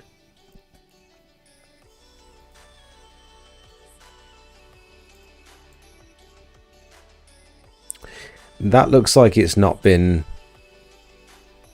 de-snotted. I was going to say, it doesn't look like it's been cleaned properly. No. It's just dribbling out, innit? So normally when on new builds you'll find quite often the mortar work. Does he mean at the top? So the white stuff here is efflorescence. That's like salt leaching out of the blocks. But you can see the pointing. I think it's been repointed at some point. That doesn't look fresh. It looks fresh. It looks too fresh for the wall. But it's not been pressure washed afterwards. Normally you'd acid treat and pressure wash that whole wall. So it's washed out with the rain. You think that's what that is? I think what you'd want to do with that is acid treat the whole wall. So use some hydrochloric acid spray it on the whole wall, and then pressure wash it. Or pressure wash it first, and then acid treat it. But looks like there's some big snots on it here. They call them snots on the new builds, which I don't like. It does look snotty. Yeah. That looks like how, when you sneeze, what I imagine would come out your nose. Thanks. So on the new builds, they tend to scrape off the big snots first, which is gross, and then they acid wash. Let's have a look at the second image.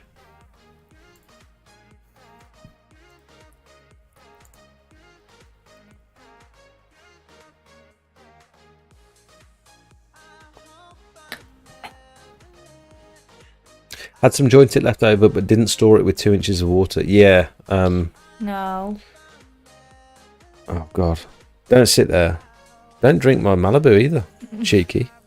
I'll get with some treats. Come on. She can't hear you. Oh, she sees the bag. Oh, she's gone.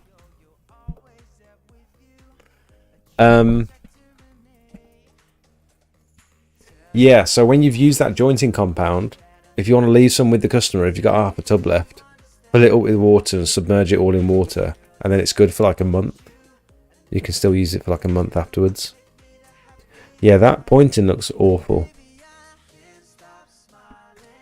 Looks like a bit of a rush job. You can see it's like dribbling down the face of the bricks. That should have been pressure washed, I think.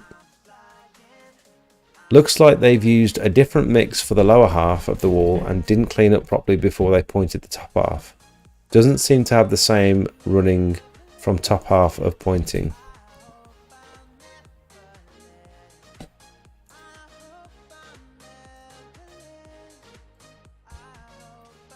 Is it a new wall?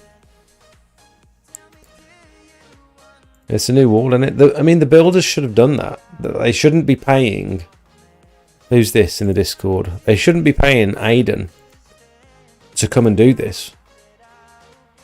This is the builder's job to do this. Or they should have spec'd it in the job and outsourced the pressure washing themselves. If they can't do it themselves, they should have employed someone to come and do it for them.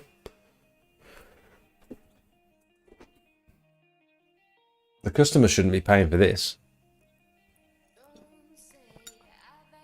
That's not what you expect when you have a job done at your house. Like you have a plumber come in. They undo the tap on your radiator. It spills black water all over your carpets. They fix the radiator. They've done their job. But now they've left you with a load of black water to employ a carpet cleaner to come and clear up. The first image, there is a straight line along the wall. That's horrific to look at. Yeah, it's I don't like using the word cowboy, but that is a cowboy-esque practice. Wouldn't you agree? That's bad. That is. What else we got?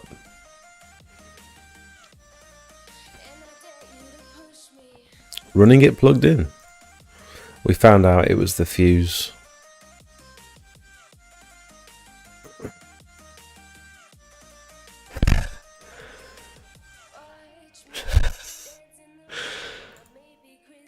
That's just shoddy workmanship. There you go. What else did I have on my list? I had some bits to talk about this week. We might have already got through it. Oh, Mondays.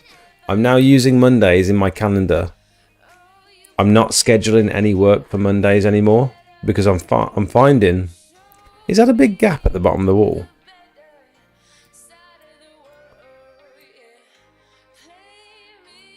Why is there a visible gap underneath the wall? Or is that some of that... is it some of that material that they put between the concrete base and the bricks? Is it like some of that rubbery matting?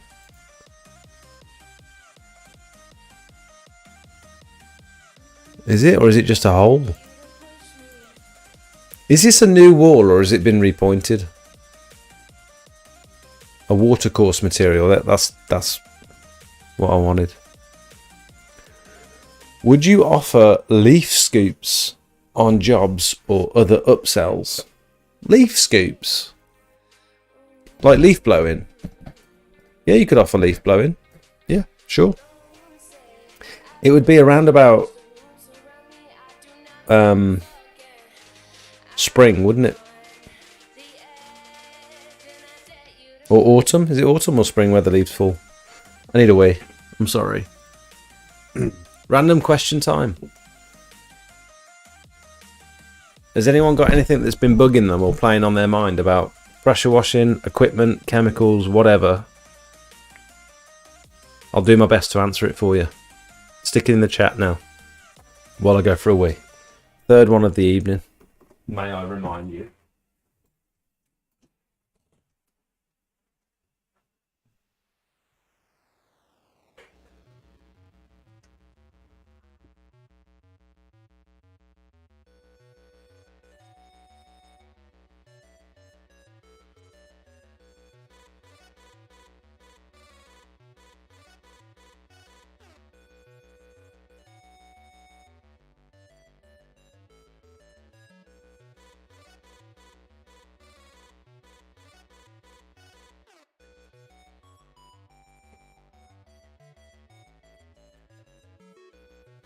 Fastest weir in the West.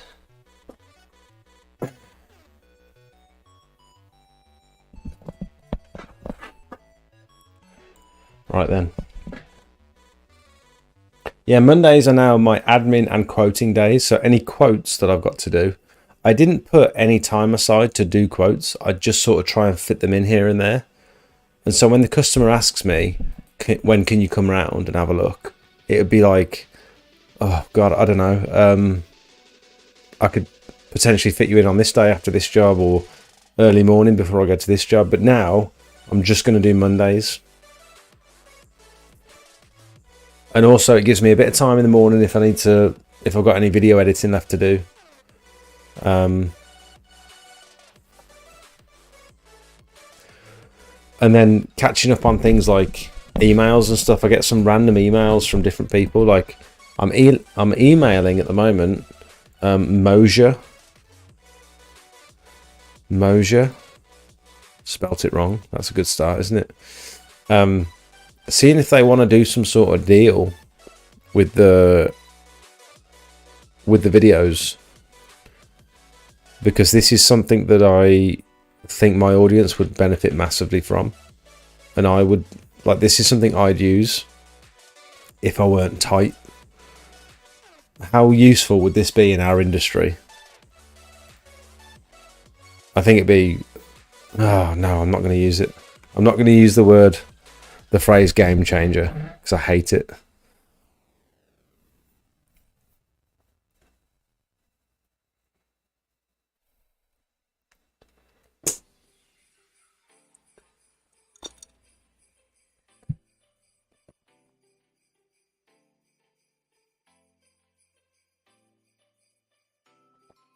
But yeah, seeing if these guys can become a potential sponsor.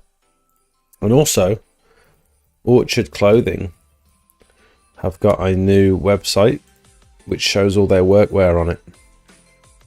And this is where I get my stuff. And so I went in to see them today. Went in to see them about some bleach proof polos,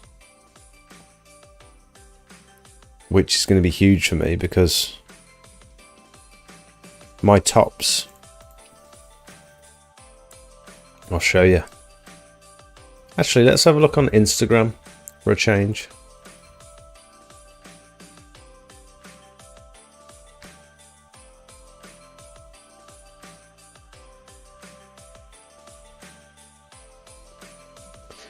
HK Jet Washing.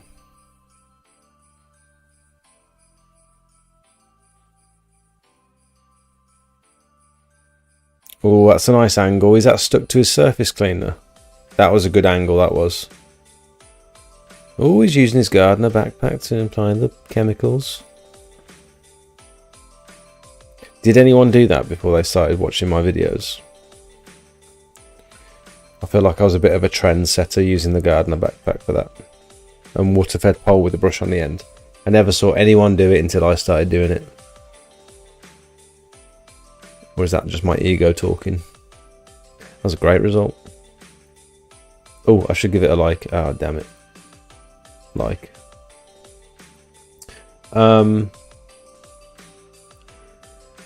It was this one.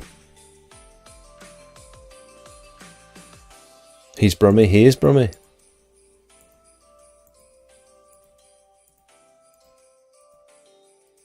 Look at this.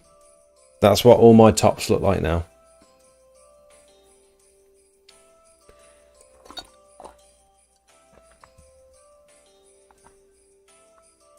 And game changer, make it a t-shirt. Oh my god, I should. It should be like everything game changer. Oh my god.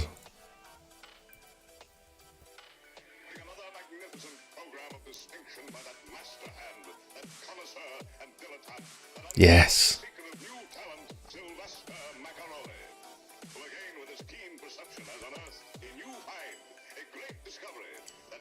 Oh.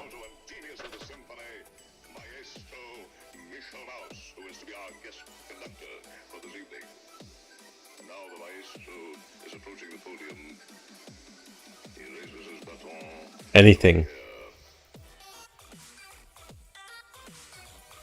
In capitals.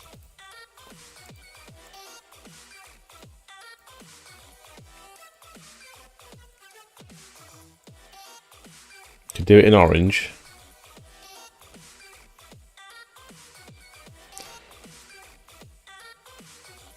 Does that make sense, or is that too on the nose? It's got to be underneath, doesn't it? But it's got to be central.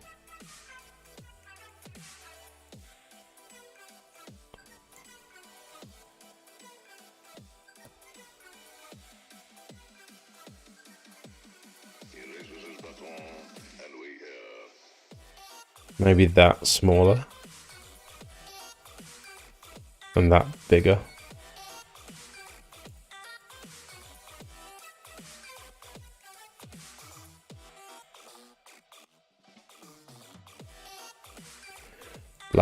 Black background.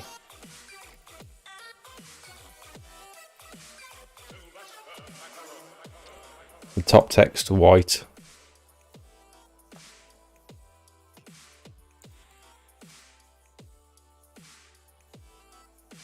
How about that as a t-shirt or as a hat? Or does it not make sense? That's a great idea for like merch. Ah, that's what it needs. That's what it needs.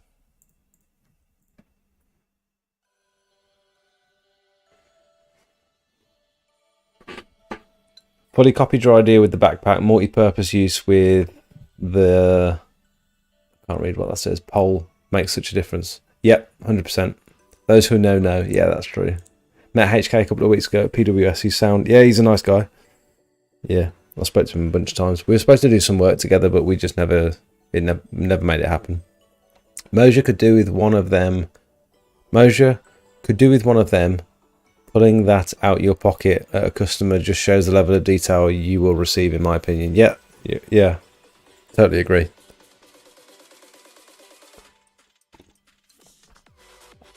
Should it be anything or everything?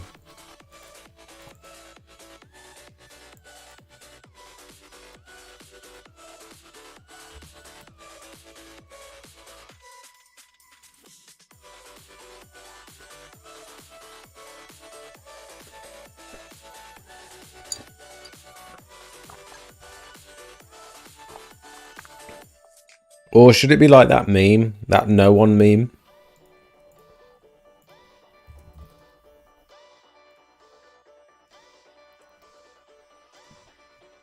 Is it a meme? It's like this, literally no one. Me, game changer.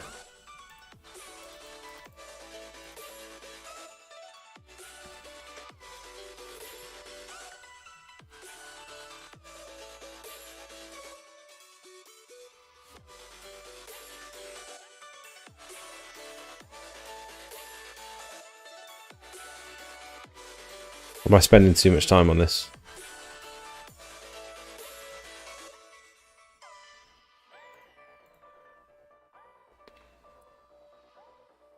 Something like that. I don't know. Are all the YouTube guys going to the expo then? I don't know. I'm assuming Squeaky Clean Dave is. I guess HK will as well. CMK did last year, although I don't think he's on YouTube anymore.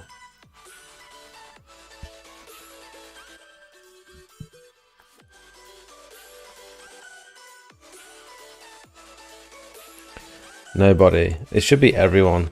Literally no one. Everyone. I think it should just be everyone.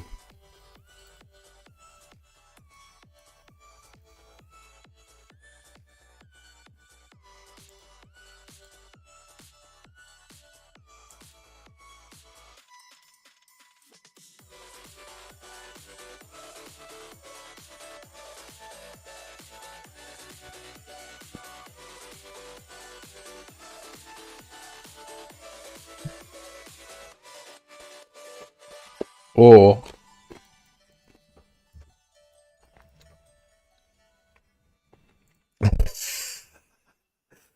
troll face.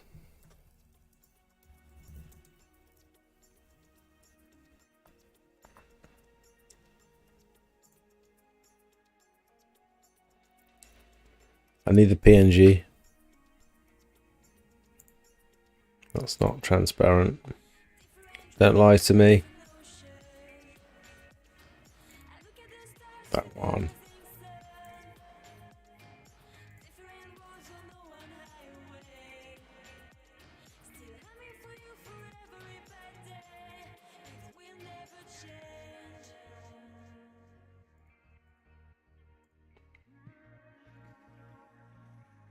This is not worth it.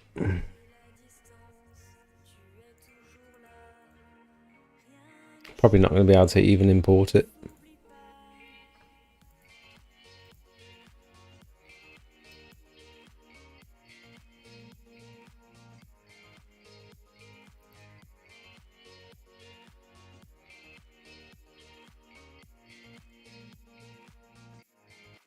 Oh, I can. Nice.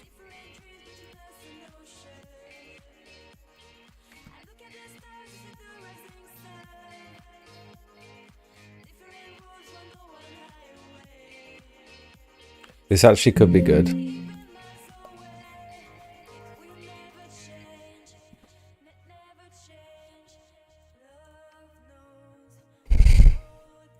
That could be pretty good on a t-shirt, to be fair.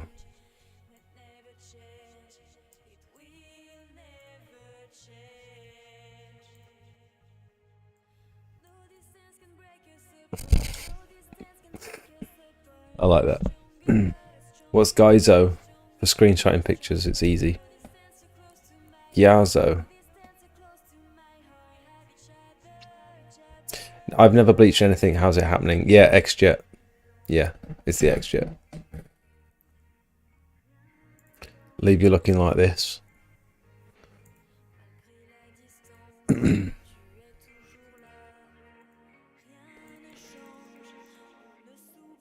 Well, if you look at that, all of my hose there has been dragging in the hypo. And then when you're moving it about around the property, yeah, just get it all over your body. How's the pressure washing training manual coming? It's here. It's not a training manual. It's look,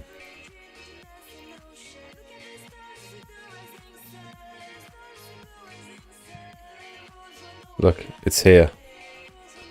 Surface guide. I'm working on it, alright? In between everything else I'm trying to do, I am working on it. I promise you.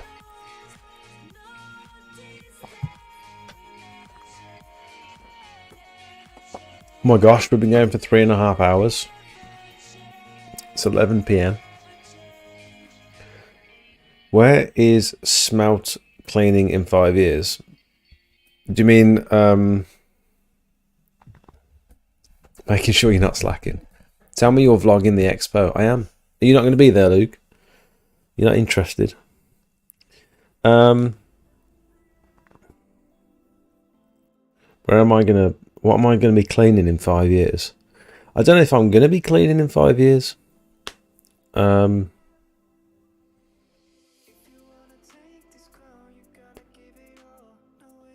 Yeah, I don't know. This seems like a bit of a stepping stone for me. It doesn't... I can't imagine me doing this when I'm like 50 odd. It's quite a physically demanding job, in my opinion. When I'm a 50-year-old bloke, I'd hope that I don't know. I mean, you could quite happily live off this industry very, very comfortably. You could make a hell of a lot of money in this world of pressure washing and exterior cleaning and stuff, especially if you want to go the route of like employing people and expanding. I don't think that's the route for me. I'm not really taken by the idea of getting loads of vans and loads of employees and loads of extra responsibility. That is potentially the road for more money, but I don't think money is what I'm chasing. I think I'm chasing freedom and time and comfort, not stress and you know. I don't know if stress is worth it for the extra income. I'm looking for something a little bit more passive, I think, which is part of the reason I started YouTube. If I can put out a video every week, and then over the course of the next 12 months, I earn a little bit of passive income from that video. Yes, it was a lot of work initially up front, but people are going to keep watching that video 12 months down the line, and so it's going to keep generating income from ad revenue and stuff. So that was part of the plan of YouTube.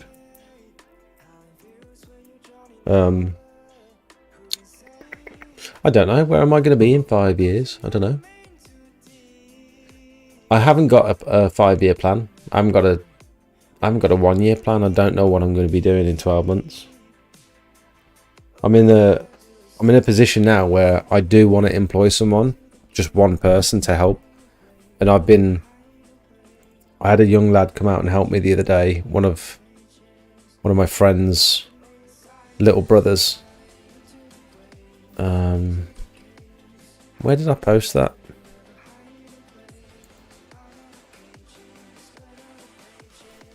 Where did I post that? Oh, it'll be here, wouldn't it?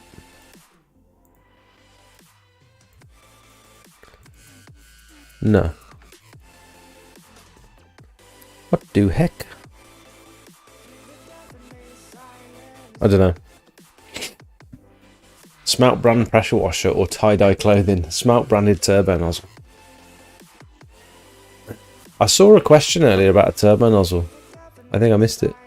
I asked you guys to ask me questions and then I literally skip over the questions. What is that all about? You need 100% polyester tops, then no problem. Or just wear a football sports top. I learnt the hard way. So I did a test today at Orchard Clothing. I got some hypo out of the van and sprayed it on some of their t-shirts. And he was very good about it, to be fair. He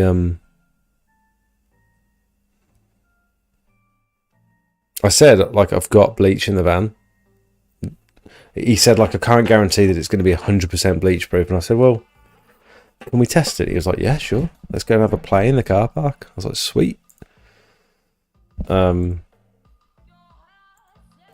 I got my little tub, my little garden sprayer. Here's a test patch with the hypo.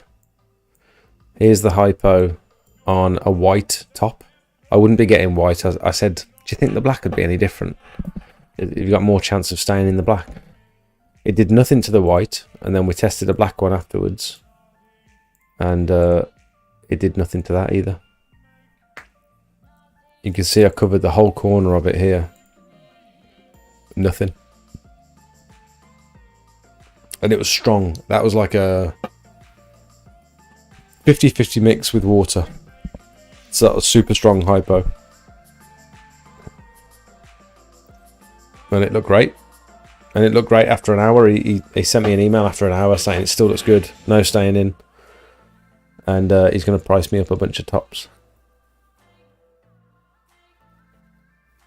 And I want to work with them because they're local to me. And I think it'd be wicked if I could offer you guys a discount on this stuff. If I find some stuff that I'm really happy with. I'm really happy with the waterproof bomber jackets. And I'm really happy with the soft shell jackets that I use for quoting. And now they've just updated their website with like all the workwear products.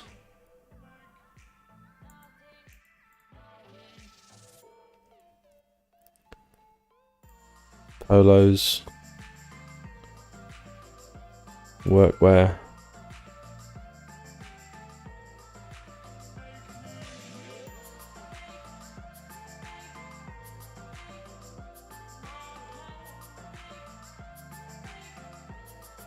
We don't want cotton, do we?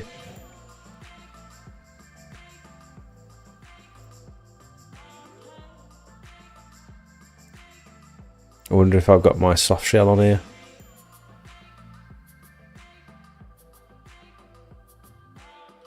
Can't tell if any of them are the one that I've got. Can he quite tell? Well, they've got a couple of different colours. It might be that one. In the black.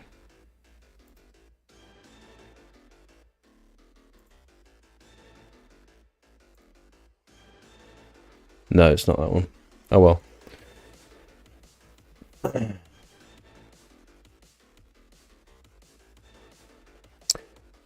Where was that question about the turbo?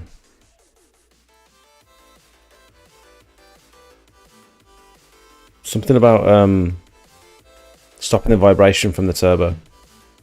Fix it to the end of the lance rather than having a quick release turbo. Screw it onto the end of the lance. I've got a pair of trousers that match your t-shirt. Yeah, I've got a pair as well that are matching. Fully bleach stained. Is the Surface Guide going to be for sale, free, or for members? It's going to be for members, so I'm going to post it in the Discord. It's only going to be... It's not going to be like an in-depth, this is what you should be using. This is like... it is quite in-depth. It's more about identifying the surface, which chemicals are safe and which ones aren't, and then like a cleaning process that I'd recommend through my experience. It's just a write-up. It's just a short, less than a paragraph on each surface of how to identify it, which chemicals are safe, and what to avoid. Because there are some things with certain like caveats of certain surfaces, like resin, for example. Just that little tip I said earlier about having to rinse resin a lot. You don't know that unless someone tells you, so might be quite good for people to refer to. What to watch out for with Indian sandstone. My process for cleaning concrete. It's all there. I've got most of the information there. I just need to find supporting images of each surface. And it just takes time, that's all. What do heck? Do you know who Wadu is, Monkey? Did you watch Shroud's stream, perchance, when he used to play Battlegrounds? Is a 13 horsepower, 3,600 psi, 4 gallon per minute good for a starter machine? What is 4 gallon per minute? 4.6. 4.6 gallons in litres. 17 litre per minute. Yes, that is plenty. Yep. Sounds like a good starter machine. Sounds like a good professional machine, to be honest. 17 litres per minute. It's about in between 15 and 21. It's a good one. Whether it's reliable or not, like with the information you've given me, like that should be plenty of power. Yes. I'm missing out on the expo. I can't get the time off work. One day, sir, we will sit down and have a beer. Dilly dilly. I look forward to it, Luke. What do you do when you can only rinse the hypo onto grass? I've tried soaking the grass prior, but still seem to kill parts of the grass. Don't rinse it. That's another option. Just don't rinse it. And just tell the customer, don't walk on it for 12 hours. Don't let the dog on it for 12 hours or until it's dry or whatever. Money buys freedom. True. I just don't want to be a busy fool. I don't want to be working 5 days a week, 8 hours a day, grafting, doing pressure washing. I want to set something up on the side. I want to be working on something on the side that is going to generate income where I've got a bit more freedom, where I don't have to work as much. I'm in the fortunate position now where if I didn't have work for a week, if nothing came in for a week now, I'd be okay because I've got a bit of a buffer, and that's like a nice to have. That's not going to be the case all year round. Like when it gets to winter, things might get tight again. But it'd be nice to be in a position where, like, going forward in life, I've always either got a buffer or I've got some passive income just coming in the background, where I'm not having to live paycheck to paycheck. Like, if I do a big job, say I've got a £900 job next week, it'd be nice not to be relying on that money to come in. So I'm not fretting, so I'm not like worrying whether the customer's going to pay on time or whether I can get back to resand it so that the customer actually pays me. By the way, how nice is that picture? Isn't that a beautiful photo? I'm really proud of that one.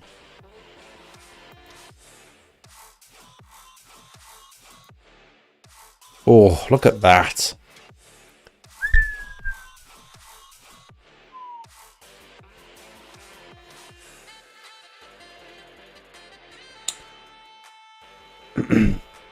Get big jobs, leads, contracts, pay subbies, subbies, cash in hand, self-employed subbies. Yeah, get other people to do the work for you, but you've still got that responsibility, that you've still got to watch over everything. And I've got a feeling I'd be a micromanager. I'd be sticking my nose in everywhere and trying to make sure everyone's doing everything perfectly, and no one's wasting time, and no one's like, if I'm paying you to work, you are working. I don't think I'd be a very good manager. Surely, Jake, in 5 years' time, you have people working for you while you sit back. I don't know.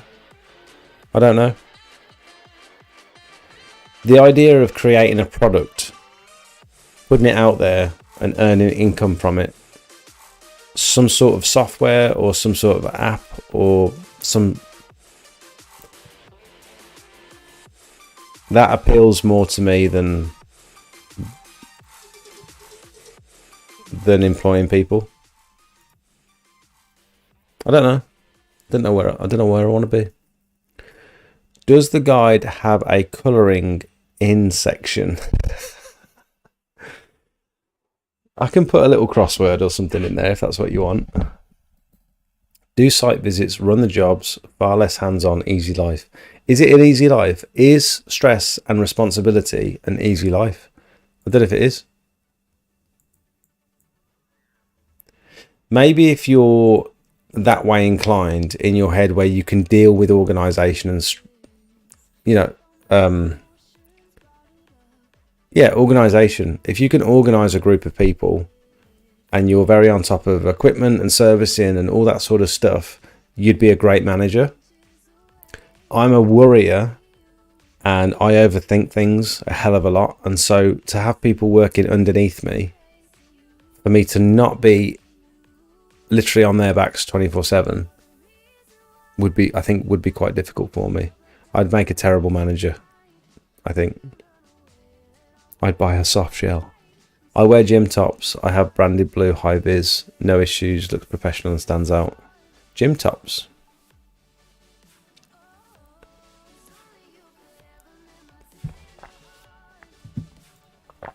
High vis gym wear.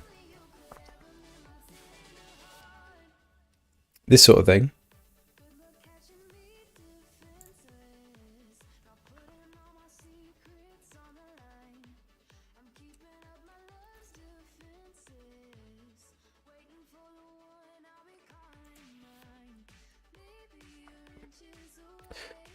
This sort of thing.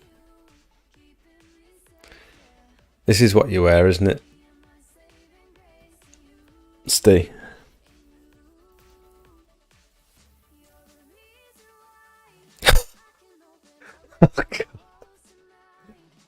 Steve, is that what you wear on your jobs?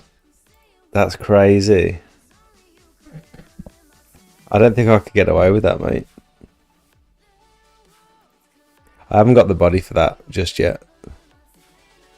I'll think about it, but maybe next year.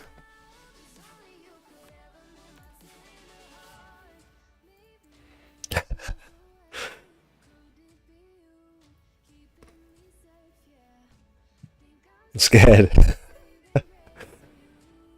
PUBG days, yes, monkey. What the heck? What do? Do you ever power wash tile roofs? And if not, what chemical to use for soft wash? I have had a go at a bit of pressure washing on the old roofies. Sodium hypochlorite if you want to do a soft wash, or biocide if you don't need instant results. But you'd probably want to scrape the moss off first.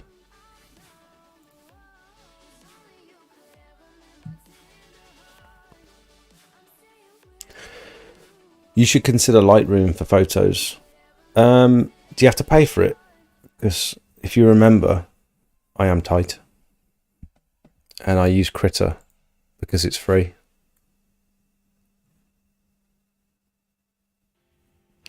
I want to invert this.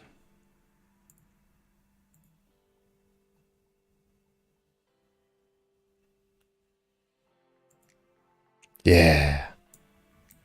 That's better. Could also make it orange.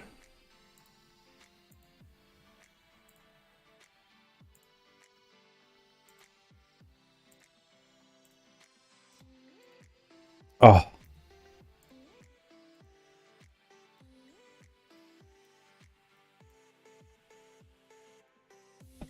I'm going to keep tinkering with that. So this is biocide on a roof. After I've scraped it, I've brushed on some biocide. And that will kill any of the roots left from the moss. And it will gradually restore the tiles back to their original colour.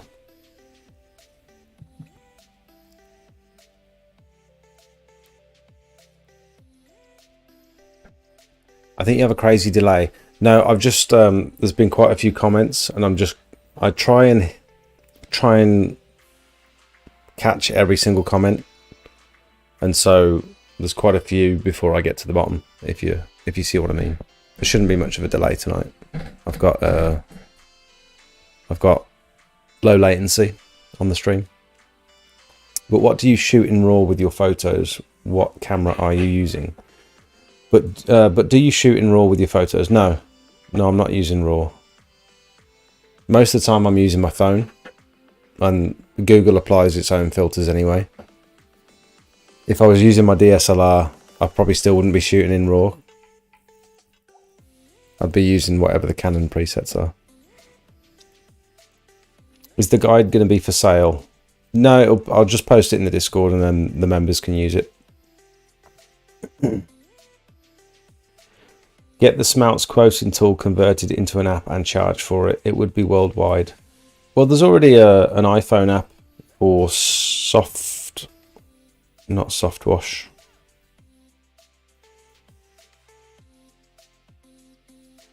It's not Soft Wash UK, it's Hero Wash.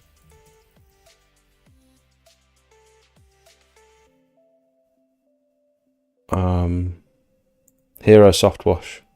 This guy.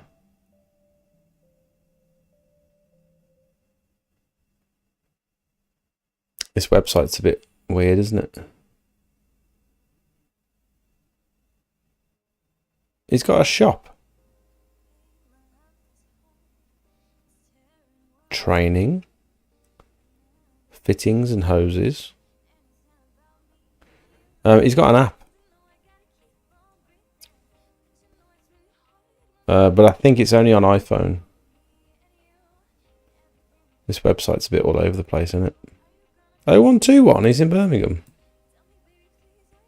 I wonder if I'll see him at the show. Hero Soft Wash app.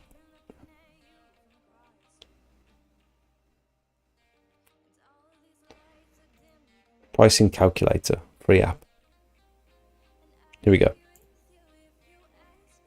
If you're a pressure washing business owner looking for a faster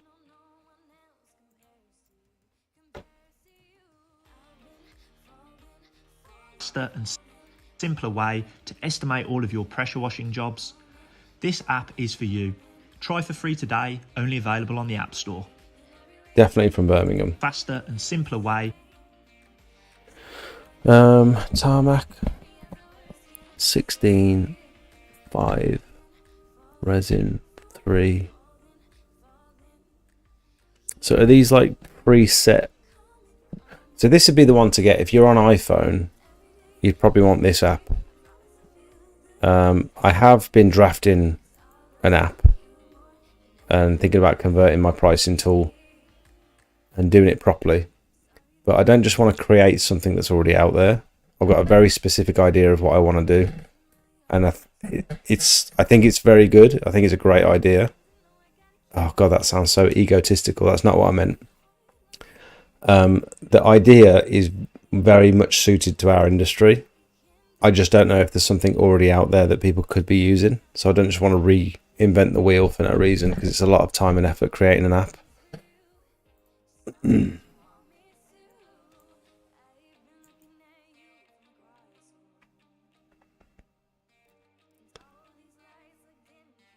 Does it require sealant, sanding and joining? This is like the same as my calculator. I wonder... That's interesting. Pressure wash plus sand. Pressure wash plus seal. Water, bleach, surfactant, calculate. It looks very in depth. It looks quite smart as well. It's the interface looks nice.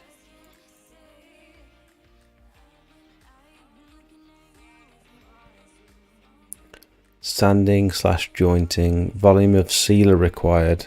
It's the same as my tool. Like, it tells you how much sealer is required and stuff.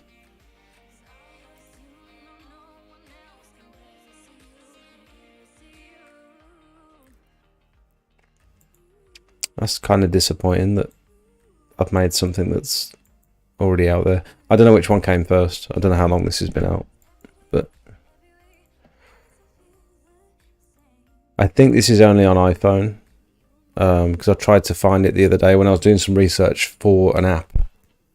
I knew this was about, but I'd never looked at it properly. And also Pure Seal was doing one as well, but I think they've abandoned it. It looks very complicated. I think that app charges crazy prices.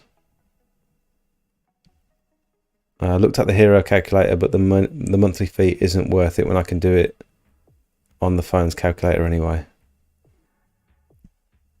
What does it cost? Free. In-app purchases. 5 stars. Oh, it's only got one review. All access. All access is $50. Squeaky Clean Windows Limited. Is that Squeaky Clean Dave? Copyright Squeaky Clean Windows Limited. This is... I don't get it.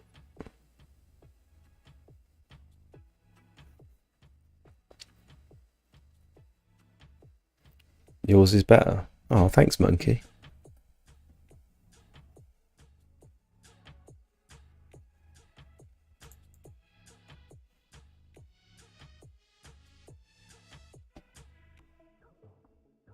Can you input your own prices, or is it presumably you can do your own pricing? You can set the ceiling cost and coverage for each surface. That was something I was thinking about.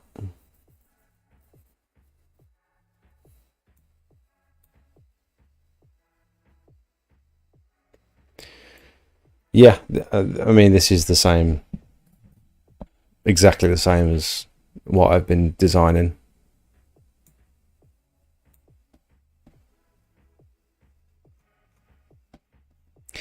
Is that per month? Is that 50 quid a month? Surely not. All access, $49. What are these other ones? I want to know what these are.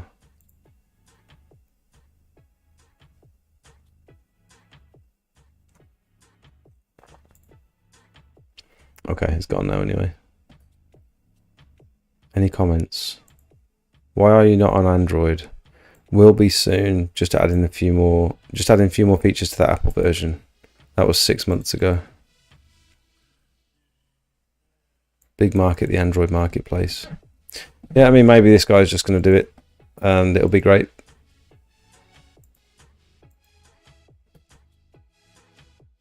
We're approaching 4 hours, boys. Is everyone still raring to go? Look at this miserable face. This was a horrible roof scrape. Oh, here he is, look. A Hero Soft Wash. There he is.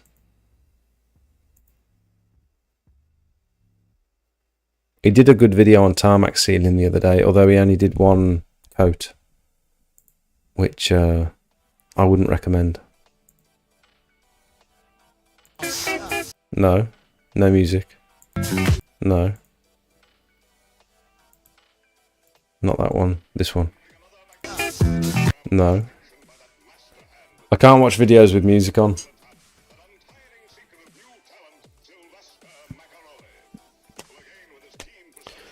The Pure Seal app is coming, still in the works, they said. I think they said that a year ago.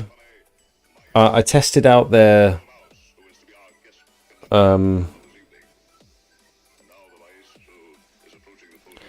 They had a measuring thing inside the app that was based on... It was using the camera. I can't remember if it was actually LiDAR. I can't remember if it was using LiDAR or if it was just using the camera. But you could take your phone round and place points in it would have been augmented reality, wouldn't it? Is it augmented? What's it when you can place stuff in your world? Is it augmented reality? Yeah, you can put stuff in the world. Yeah, like you can put a hood, you can put a head-up display in the world. But it didn't work well. I literally tried to measure my drive. I tried to measure my carpet in the house. I tried to measure my garden, and it was just way off. So that didn't work.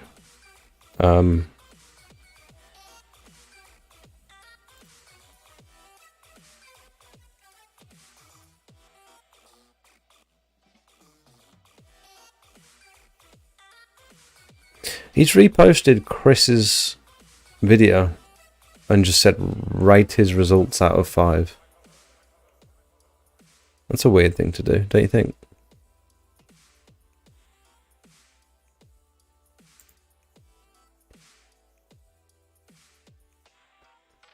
Isn't that what people do when they don't have any content to post themselves? Repost other people's content and say, look at this. Is that what I'm doing right now? Look at this. Maybe it is.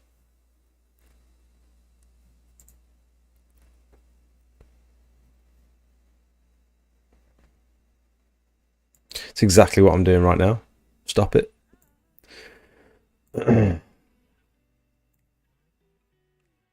Oh, this is what Steve uses.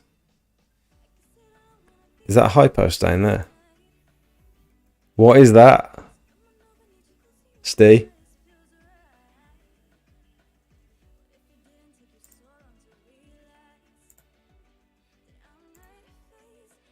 Nice gloves. I like the colour. Hero is $39.99 a year or £5 a month and £13 quarterly. I'm at £4 to £5 depending on size, location, drainage and condition. What are you talking about? What do you think to this? I spoke to a guy at the Spotless filling station in Coventry and he thought that you could get £5 per square metre for block paving with sand. If I thought I could get that price, I'd be loaded. You can in a lot of areas. Some people are charging up to £6-7 per square metre for block paving. In some areas, it depends whereabouts in the country that you live. Depends what sort of houses you're cleaning. Curbside's just posted a video. That's done very well in 2 days. 7,000 views in 2 days.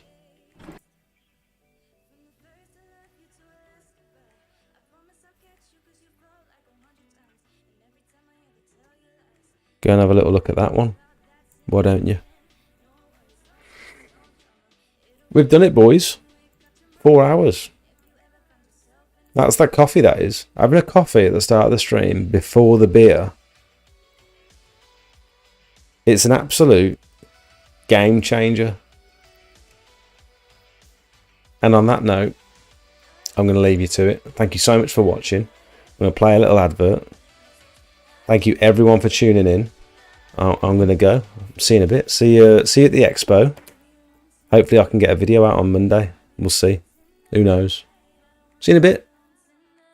Now these videos take a lot of time and effort to film and edit on top of trying to run a successful pressure washing business. If you find any of the information in my videos useful, then I'd like for you to consider becoming a paid member of the channel. Circle members and above will get access to my private Discord for members only, where you can pretty much get a hold of me 24 hours a day for inspiration, technical help, marketing advice, or just a general chat. I post pictures and videos that you won't see on any of my other socials. You'll be the first to hear about giveaways, special offers and announcements, and it's just generally a nice place full of like-minded people who are all heading towards similar goals. We've got various different experience levels. We've got a few professionals in the chat as well. If you want to push your business, in my opinion, this is the place to be. We also have 2 other membership tiers. One is just to show a bit of support for the channel, and the other one is for boosted members, which will not only give you access to the private Discord, but also loads of high quality promotional images for you to start your business. I know what it's like when you're ready to get going, but you don't have any before and after pictures to put on your leaflets. At the moment, there's about 150 images that you can use for pretty much whatever you like, and my intention is to constantly update these over the next few years with all of my before and afters that have helped promote my business. Last thing before I let you go. New videos come out every Monday night at 5:30, and then I go live at 7:30 to chat to you guys and answer as many questions as possible. We do live quotes for real customers and just generally keep up to date with everything going on in the pressure washing world. Thanks for watching. Back to the video.